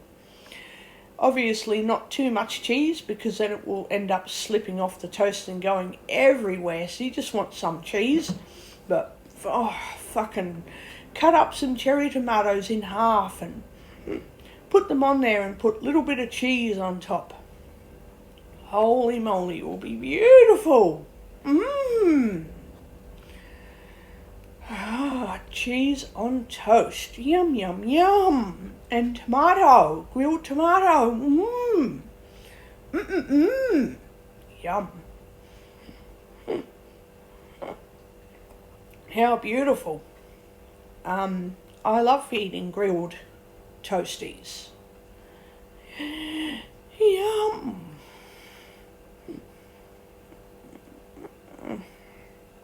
Yum, grilled toasties. Open grill is my favourite. You just put a little bit of stuff on the toast and then you open grill it. And even like grilled spaghetti and cheese. Oh, beautiful. Beautiful, beautiful, beautiful. Absolutely beautiful. Yum. Yum. So, I guess I'll sort that out. Speech on. Stop. Pause. iPad. Step 1 hour. Back. 1 hour. 38 minutes. Back Oh button. yeah, it's only been going for an hour. So, I guess I can keep recording because I don't have to upload this video yet. I can just keep the recording going, which I'm happy to do that. I'm going to make another cuppa soon, so I might get a new cup because it's a bit dirty now because I've got coffee and shit all over it. Might as well just get a new cup.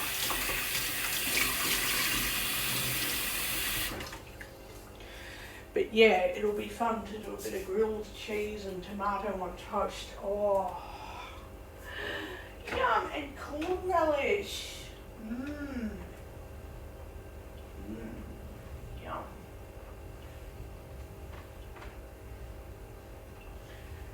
tomato and cheese with corn relish. Yum, yum, yum.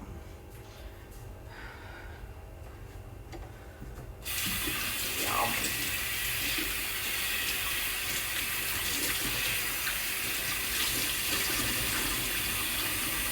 Beautiful. Beautiful. So, I will be back in a minute. Heading not found. Oh, hang on. What the fuck is going on here? Stop. Hang on. Button. Pause. I'll button. be back A red and grey in record a player. minute. A red and grey record player. Stop. Stop. Pause. Minus 16.3188 dB. Speech off. Okay, I'm back again.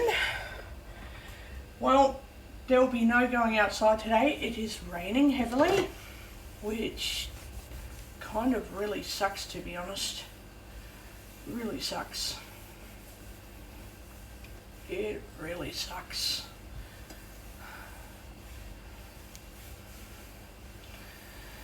And I'm going to be doing open grill sandwiches just because, you know, it's easier. Because there will be no going outside activities today. None whatsoever.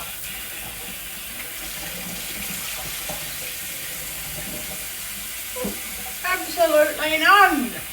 So, oh God, I'm going to be doing a long recording today. And Blind Music Mum, if you're away for several days, I hope you're away. Excuse me. If your husband is away for several days, please take the time while he's, you know, on his business trip or errand or whatever he's doing. Take the time while you're hibernating to please enjoy the recordings, because you're going to hear. Speech on. Stop. Pause. Minus 34.5. You're going to hear a few of them. So, yeah. Okay, where's the bread? I'm gonna do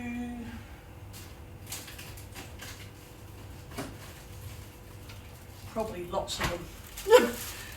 I'm just gonna put it on bread, a little bit of butter, and gonna set them up on the plate so that they can just be done.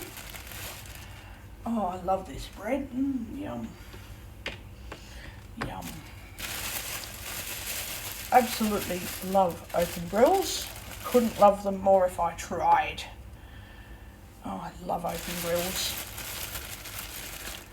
Love them. So, oh, hang on, I can't put it there because it's going to block off the microwave. Okay, I'm going to cut up some cherry tomatoes. Cut them up. So how I'm going to do it is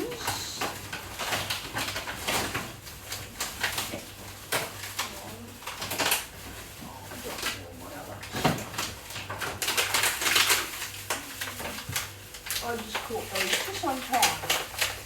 Oh, shit. I caught them just at the nick of time too. Shit. Oh, fucking hell. Okay, I'm going to butter a little bit of bread. Oh my God, I've just got it on the nick of time. Oh, I'm going to butter a bit of bread. I'm going to butter all this bread actually. Because then, well, I'm going to put a piece of buttered bread on the grilling tray. Do I want to do grilling or bake, you know, preheat in the oven and put it on 180? Oh, that'll be delicious. Oh yeah, didn't think of that. I never thought of that at all. I'm going to preheat the oven. Cancel. Preheat the oven 180 degrees C convection. on 180. Start. Oh yeah. Preheat 180 Oh degrees my C God. convection. Beautiful, because then I can just oven, and do I do combination Press oven and again grill? to Yes. cancel. Hang on. Preheat 108. Cancel. No. Cancel. High power. No, I Mic want cancel. combination. Timer only. No. Hang Cancel. on, where is the combination? Combination medium low power microwave and grill. No, I don't want that one. Cancel. How do I do a combination oven? Oh, how do I do oven? And that won't work. 180 degrees. That's start. okay, I'll just preheat the oven. 180 degrees. Because you C, can use the convection. grill. You can use the grill, but I also like oven baking my stuff as well. So I'm going to butter all this bread. I absolutely love open grills. I love them.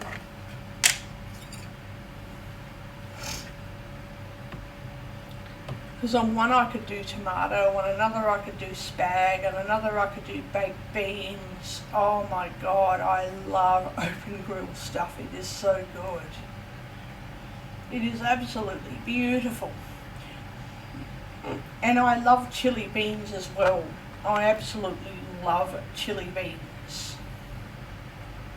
Yeah, I'm going to use the oven because because it's freezing outside today, the oven is going to make my place nice and warm. Nice and warm. And since I don't want cheese going everywhere, I can just put a little bit of cheese on each piece of bread so that I don't get too much cheese. I absolutely love my cheese on bread.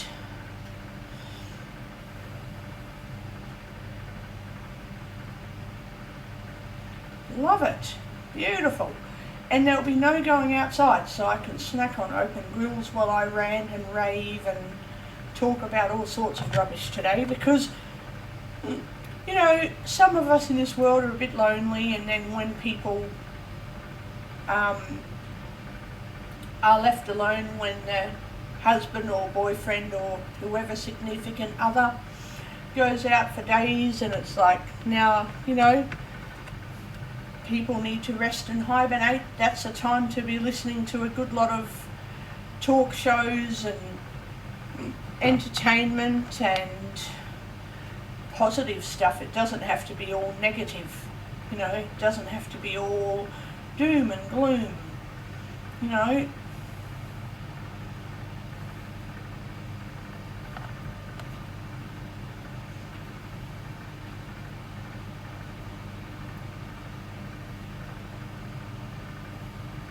Why does it need to be all doom and gloom for?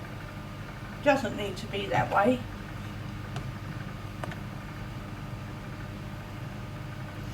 So I'm going to do different flavours and all this shit.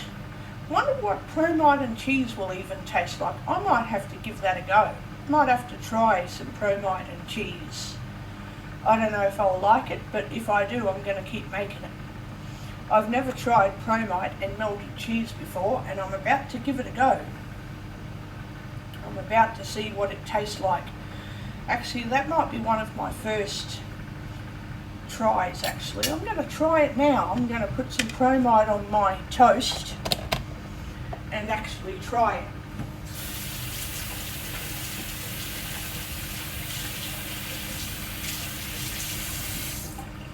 I'm actually going to give it a try, because I don't know what it will be like, and I've never, you know, done it before. So, where's the Promite?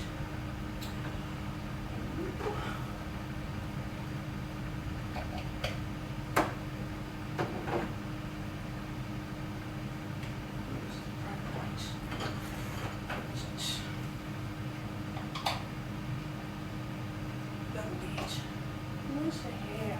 That coming out everywhere. And as much as I love the grill, I like the oven too. You know, you just put it into the oven and you let it melt away in the oven. So, I'm going to put up some Promite and a bit of cheese and just see what it even tastes like. Oh, I hope it's yummy.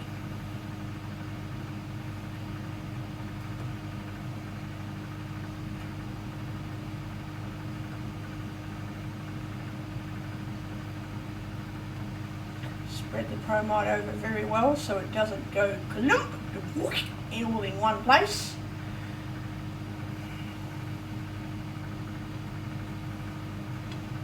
Okay. Now, done that. Okay, I might put that knife in the sink. Get a little bit of cheese and put this back in the fridge. Up to temperature. Oh yes, I know it's up to 180 degrees temperature. C. Oh, I know. Now, I'm just going to leave it preheat. Put this back in the fridge and get the cheese out. I'm not going to put too much cheese on it because I don't want it to go everywhere. But I absolutely love cheese. I love cheese so much. I'm going to try this right now. I'm going to put a bit of cheese on the, take it out of this thing and put it on top of there. I love cheese. Just get one little bit of cheese and put it on there. There we go, just like that. Yeah.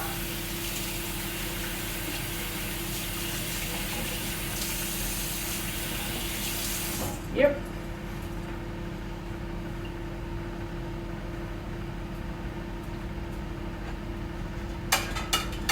Tell you what, I absolutely love Mega B Complex too. Mega B Complex is one of my favourites. It also relieves depression. If you realise, it relieves depression. Mega B Complex is good for you. Anyone that doesn't know, please try it. It's good for you. Now I'm going to open this oven. Pause. Door open. I'm going to wrap the towel around my fingers and I'm going to put this in the oven. Hang on, I've just got to get this carefully. Oh shit, hang on, wait, stop. This is going to get really hot, so I'm going to place it. Hang on, I just have to feel where it is. There we go. Wait. There we go. Now, I'm going to put it in for about... Pause. Continue. Make sure it's working, yep. 10 minutes. Start. 180 degrees C. Convection. 10 minutes? Okay. Now, the next bit of toast, I'm going to do some cherry tomatoes. So, I'm going to move this back. I'm going to put that down. Well, it will turn into toast. They say you can put the bread onto the frying pan and when you flip it over you put feta cheese and that in there, and I agree with that, but I think it's easier, my opinion. You can do the same thing using the microwave, but it just means you're not using the fry pan. That doesn't mean don't use the fry pan, because later on I'm going to do some cheese and bacon rolls on the fry pan. You put a bit of butter on the bottom, so just butter, and you put it on like a not too high temperature and you simmer it, so not too much, obviously. But yeah, you simmer you put it on like just above simmer point, and yeah, then you on the stove top, that is, and then you fry it for a couple of minutes, just 3 minutes just to get it cooking, and then you say, right, you can determine what you want then. That's how I do it. Now, I don't buy large tomatoes anymore because they're okay, but cherry tomatoes I find easier to work with. I just just me. Good on you if you like large tomatoes, but I personally find cherry tomatoes a lot easier to deal with. A lot easier. And now I'm going to put a little bit of cheese on top of that. Actually, I'm going to put some corn relish on that. I love corn relish. I absolutely love it. Corn relish is one of my favourites. I love corn relish. Love it. Can't get enough corn relish. It is beautiful. I love eating corn relish. Beautiful.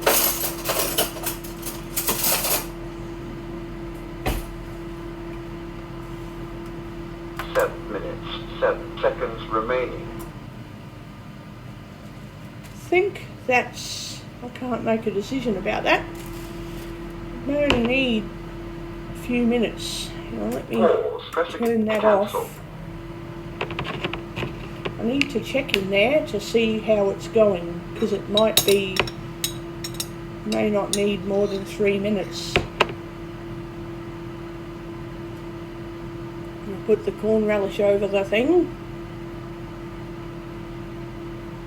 I just have to check the... Oh, I love corn relish. I love corn relish, it's beautiful. Yum. I've got to have another one of these cherry tomatoes with corn relish grills. So, okay, I'm just going to wash my hands.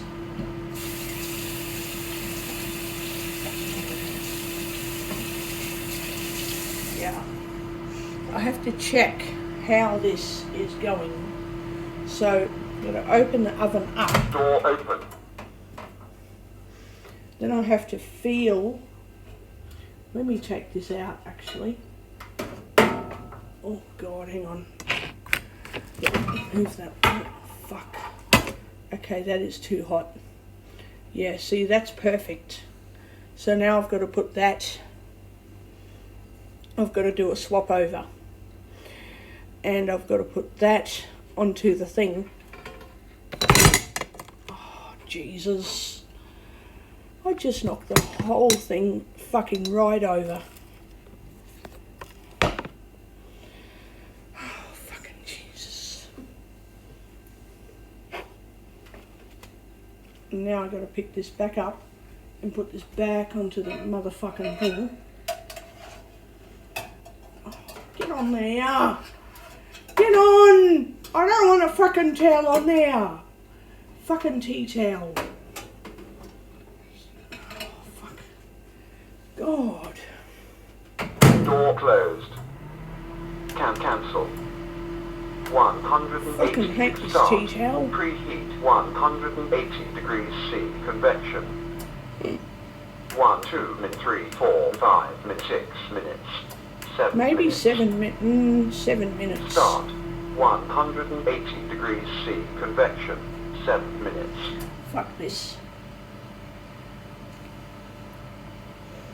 Knocked over the whole bloody fucking thing of corn relish. Luckily it didn't go everywhere. Yeah, see, this is perfect. This is perfect.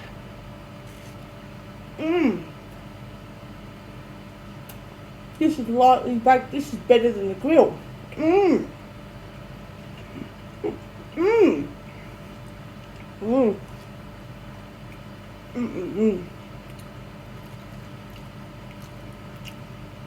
Yum.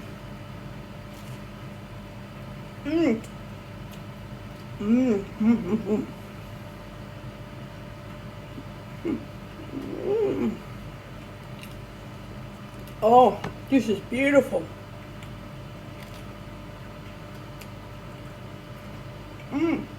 Fried milk and cheese, yum. I never thought this would mix together, but it does. Oh, yum.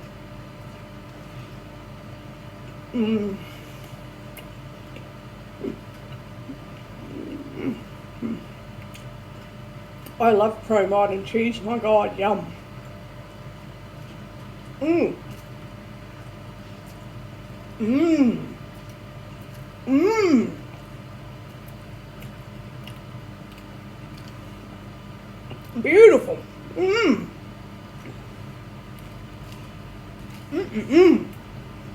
Okay.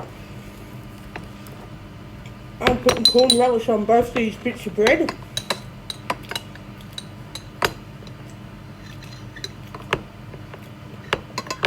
Just a bit of caution. Kids, you're welcome to try this at home. This is absolutely beautiful. Please try this at home. It is so good. Promite and cheese. Do not balk until you try it.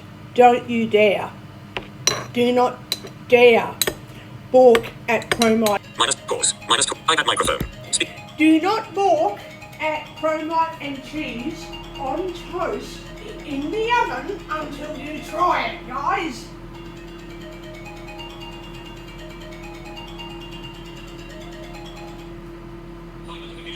You have no idea how good melted cheese and Promite really is until you bloody try it. Oh, it is 3 minutes. 5 absolutely seconds remaining. fucking beautiful. It is very, very, very, very nice. It is extremely yummy.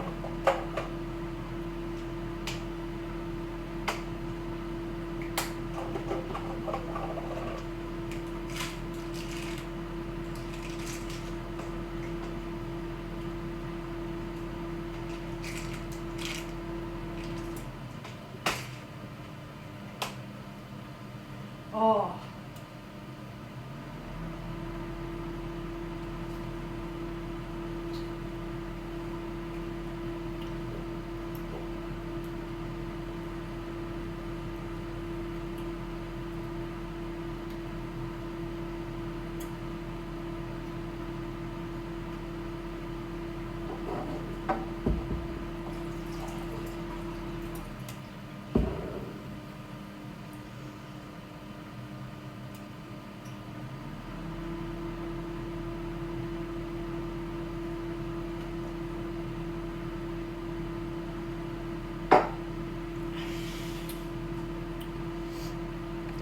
You will never know how good this bloody Promite and cheese is until you try it. And you'll never know how good corn relish and tomato is till you try it either. Oh my God.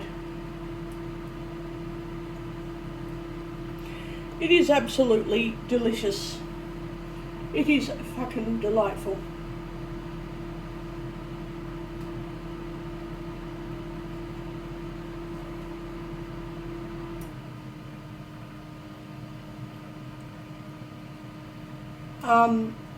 But yeah, I'm going to be making Promite and melted cheese in the oven because it cooks better than the grill does. I don't think I'm going to use the grill again because the oven does better than what the grill does. I prefer oven baked stuff now. I will not be using the grill again. No way. Now I know how good tomato is on bread. Oh, Jesus. Oh my God. Oh.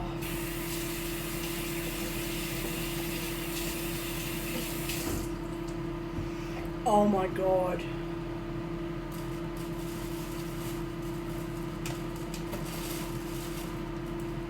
Oh, I absolutely love grilled tomato on toast with cheese. Oh God, yum.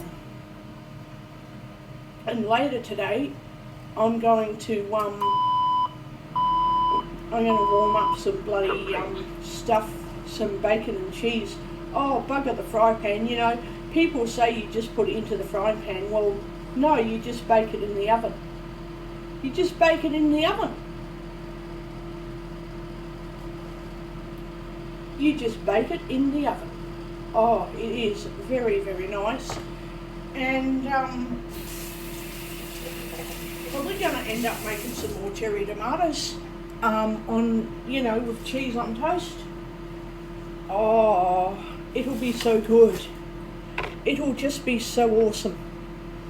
I'm going to throw this jar in the rubbish bin because it's not really needed anymore. Let's put it over this way. Now I need to work this out because I've got stuff here all over the other side of Timbuktu and it's not going to work very well leaving stuff everywhere. Where's the lid to this stupid, oh, I can't even find the bloody lid. Can't even find the lid. No, I can't find the lid. Door open. That's fine, I just have to get this thing. Oh, oh, this thing is too hot. Door closed. Preheat the oven. 180 start. Always leave it on preheat. 180 degrees So I C. know, Convection. what the go is. Now I'm going to pick that up. Oh, this is perfect. I can put on for 7 minutes. You know, 7 minutes. Got to get some cheese. This cheese is beautiful, by the way. Beautiful. Absolutely beautiful. You can put that on. And I can't make a decision if the other one will fit on there just as well or not. So I'm going to put that there. And can the other one fit on there? Can it? We're about to find out. It has to, it can't not. Oh, it does just. That's alright. I can put some cheese on there now.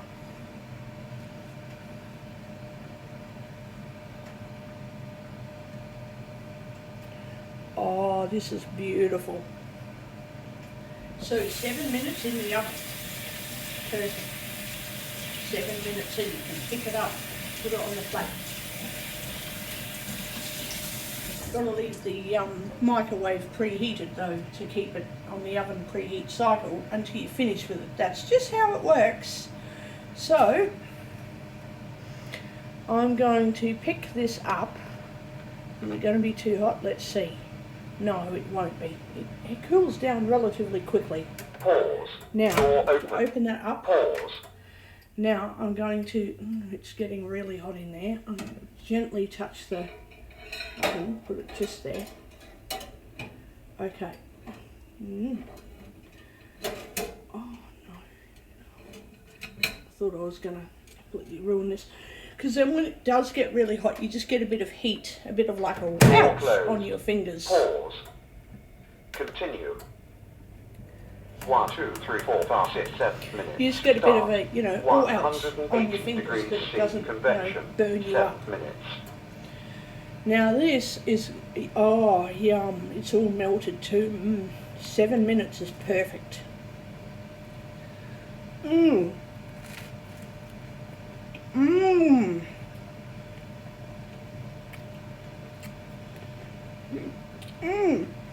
This is better than the bloody grill.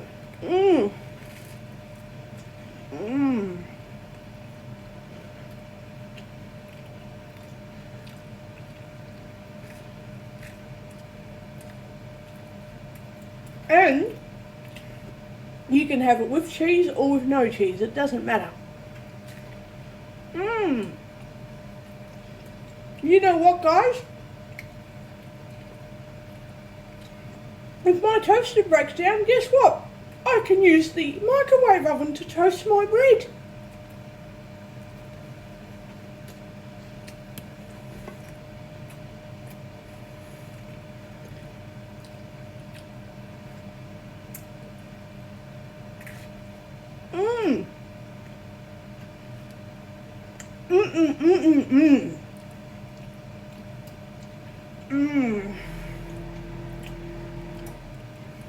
This is absolutely wonderful.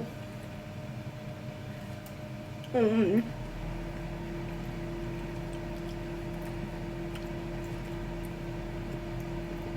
think I'm going to use my oven as the toaster from now on.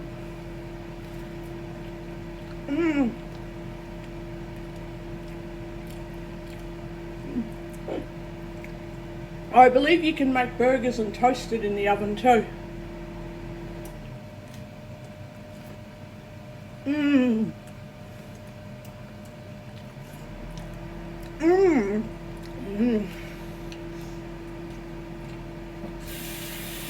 Oh my god, that was so good. That was so good.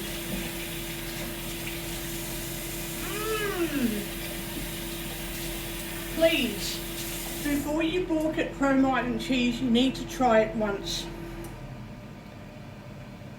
Just try it one time. Oh, you won't regret it. Oh, yum. And you know how many of these toasties I can make, these open sandwiches? I can even make closed-in sandwiches without putting cheese on it.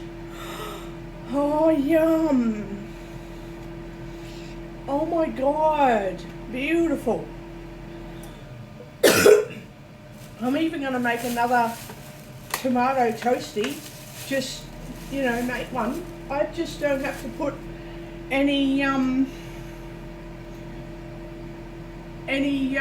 cheese on it if I don't want cheese.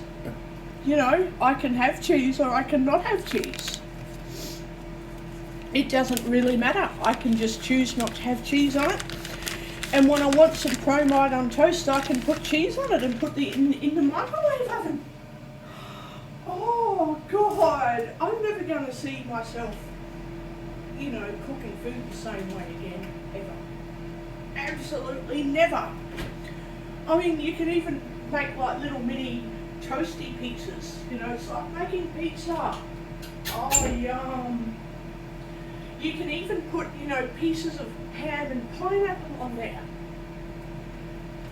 Oh, I need to look up some other sauces because this is like you turn your bread into a pizza base.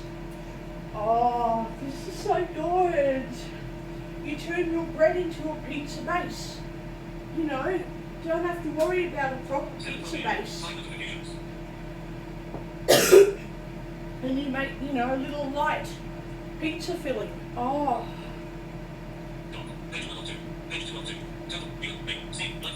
I'm going to get another sauce out because I love sauce. I absolutely love sauce. I love sauce. I don't think I could love sauce enough. I absolutely love it. Sauce is beautiful on toast. Especially with tomatoes. Oh.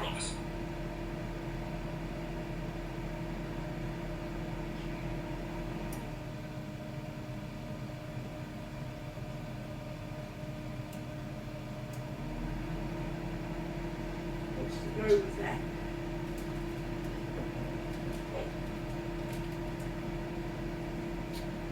What the heck? Marinade? I don't want marinade though. I want, what do I want? Feels like the same type of jar. What sauce is it? Will probably be very nice for oven baked sandwiches. Hang on, what is this microwave doing? 1 minute, 20 okay, that's seconds fine. remaining. No, that's okay. It's okay. Where is this label starting from?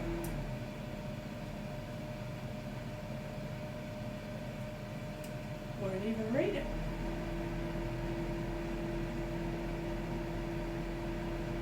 No, it won't read at all.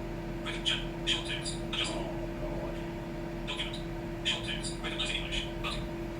Well, it needs to hurry up and recognise English because it isn't reading.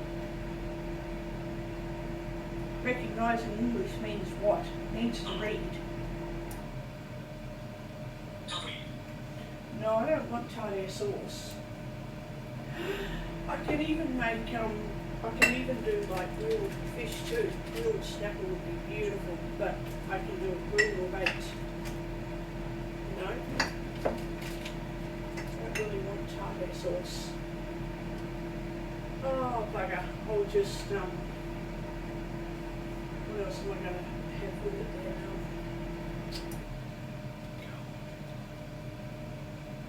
What's this one? Yeah, no, just wait. complete. Old mayo? Yeah, it sounds alright. But put that there. The oven can wait, it won't be long. I will not be long, I will not be long. I don't have any other corn relish. Oh God, I want some corn relish. What is this?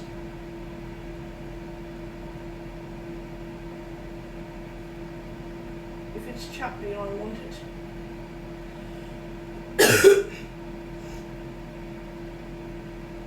I love having chutney with tomatoes on bread.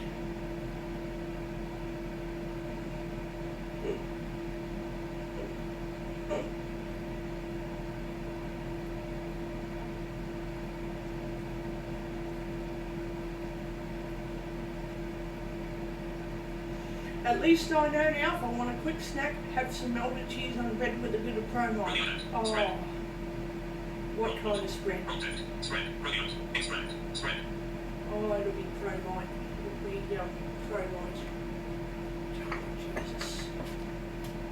Oh. Oh. Fuck. Oh well, that cream corn would go very well with this too. Very well. Well, I think because Door open. I'm going to end up really full, so I might just put all this stuff back into the fridge. So I'll take this out. Take this out. Put this down. Even with the towel, it fucking burns hot, doesn't it? Door closed. See, the tea towel fully stops your hands from burning straight away, so it like gets really hot with the heat. It's heat resistance enough to stop your hands from absolutely shaking with burns. So I'm putting the stuff in the fridge.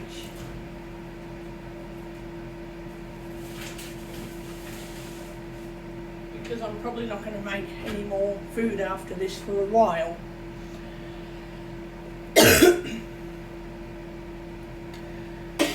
Down and that down. Then I'll do a bit of a quick clean up.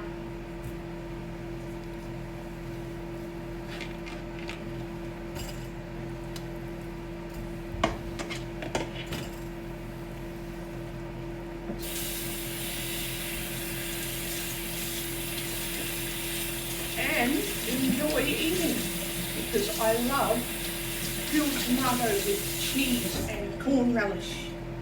Oh, I need to open up another jar of corn relish. Oh, I need to buy some more stuff. I need some more snacks. At least I know what I can do now, and I won't be using the grill again because the oven does a better job than the fucking grill does.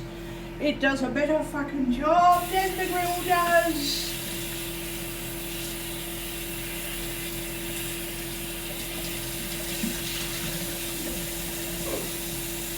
Now the microwave has to cool off before I boil that water again. Fuck.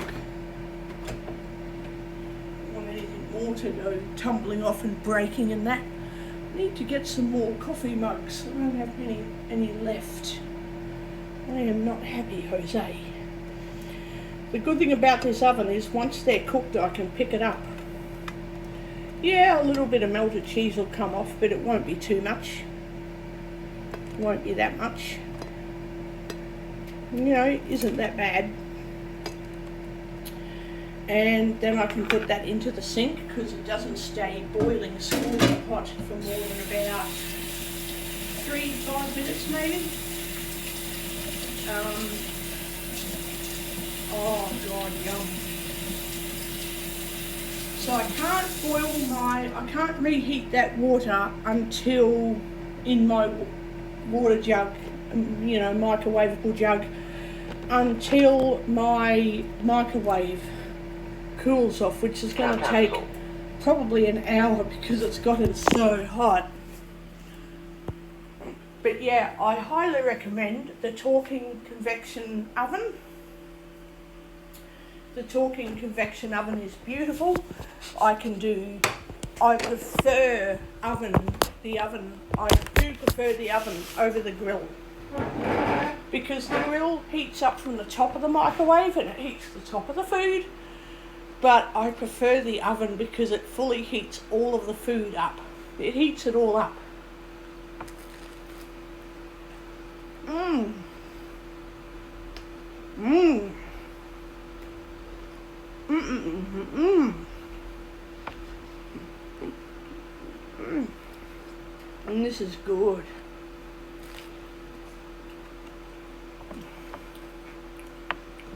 Mmm. The other thing the grill does is it cooks the food all the way through from the outside. It doesn't heat up evenly on all sides. It just cooks through to the top. So when you grill a piece of snapper, for example, you've got to grill it on one side for 10 minutes, and on the other side you've got to flip over the whole foil and grill it again.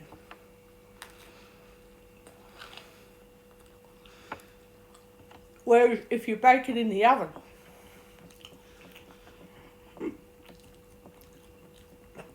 it heats up uniformly. You know, it's good.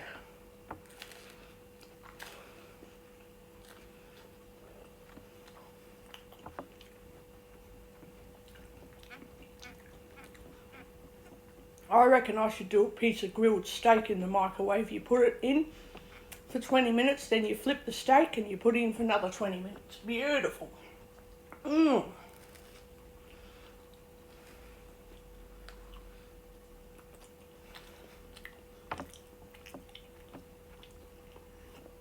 Mmm.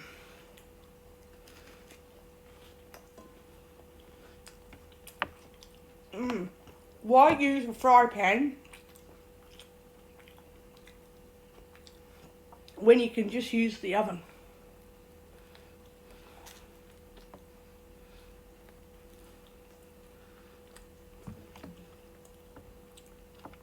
Mmm.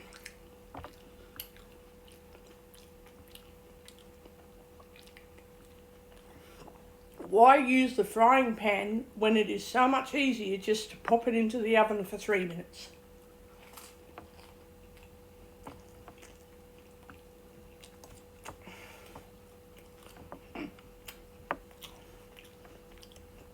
It takes 5 minutes to prepare the food and another 8 minutes. 7 to 10 minutes. It depends how crunchy you like it. I like it in for 7 minutes, but you can put it in for a bit longer. You know, but it doesn't matter. Work it out for you. It takes just under 10 minutes to cook a simple meal. Mmm.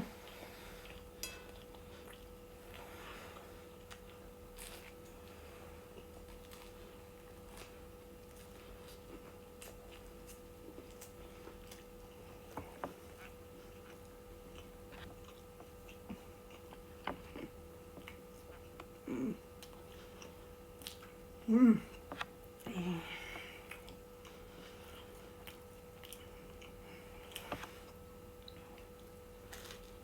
Mmm.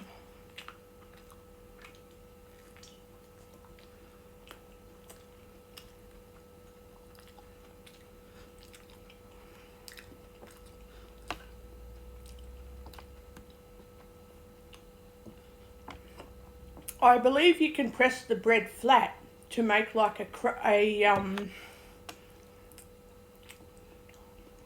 like a plate thing out of bread, and then you put egg in it, and then you can put stuff on top of that and bake that too. That'll be yum.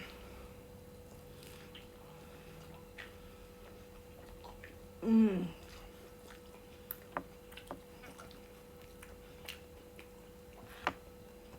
Mmm. Don't use the frying pan, guys. The microwaving oven, Talking Convection microwave, is much easier and it does the same job. Mmm.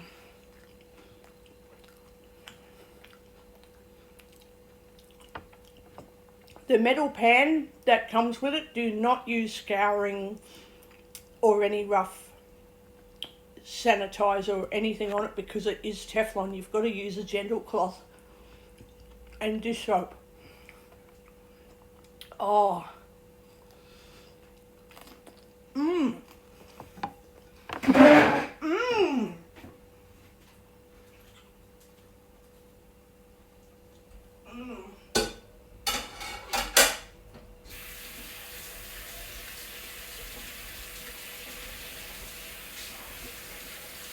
That is fucking wonderful.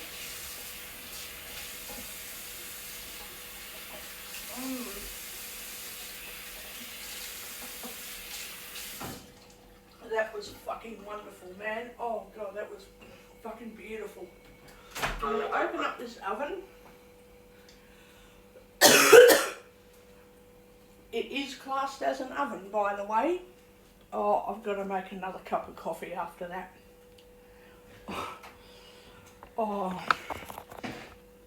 oh my god, I had several bits of yummy, yummy bits of toast. I'm probably never going to buy large tomatoes again.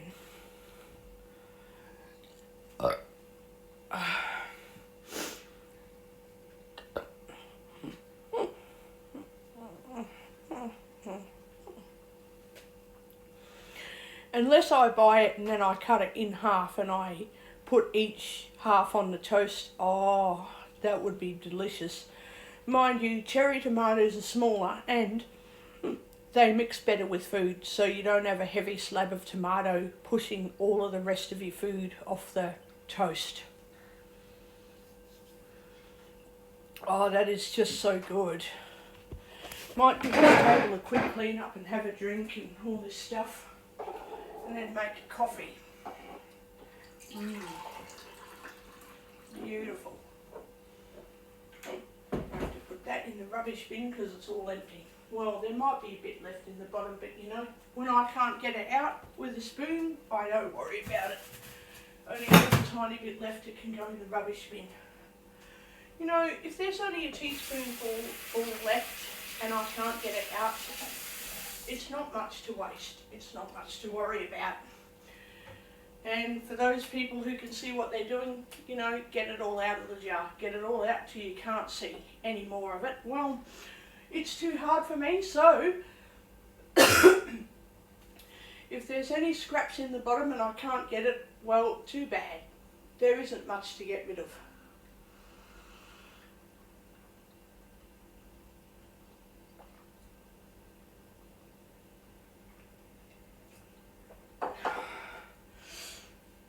Oh, that breakfast was wonderful and I'm full now. I don't even need cereal. Even if I had fresh milk, I'd be like, yeah, sure. I don't want any cereal. Don't really need it. You know.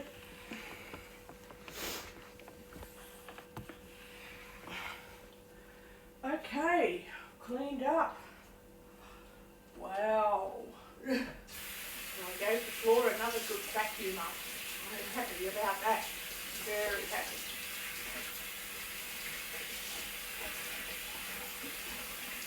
I'm very happy. Oh, that cheese on toast was yum. I am not going. How hot is this in there? Oh, it's too hot.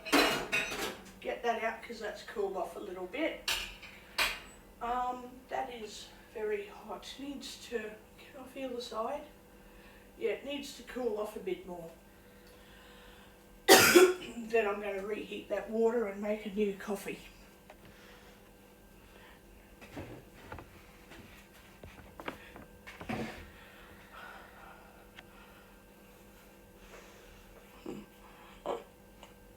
Oh, do not, under any circumstances, even if you have to try it once and say you don't like it, don't balk at Promite with melted cheese unless you've tried it one time.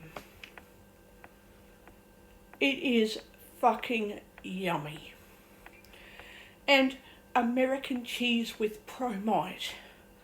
Oh my God. I'm probably never going to go a day without having something with cheese on it. Promite, tomato, everything. Oh. Yeah.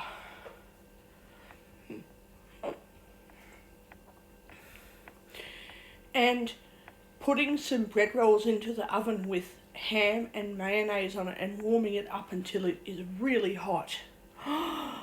Really hot oven baked ham and mayo bread rolls. They are. I actually prefer the oven over the grill. I'd rather use the oven.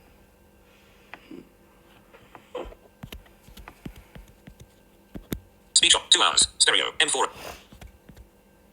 Stop. Pause. Button. With The red that and grey. said, Stop. I'm Button. going to stop this and upload my recording. I hope you have a good day, all of you guys. If I think of something else to record later, I will definitely do so. But, you know, until then, bye for now.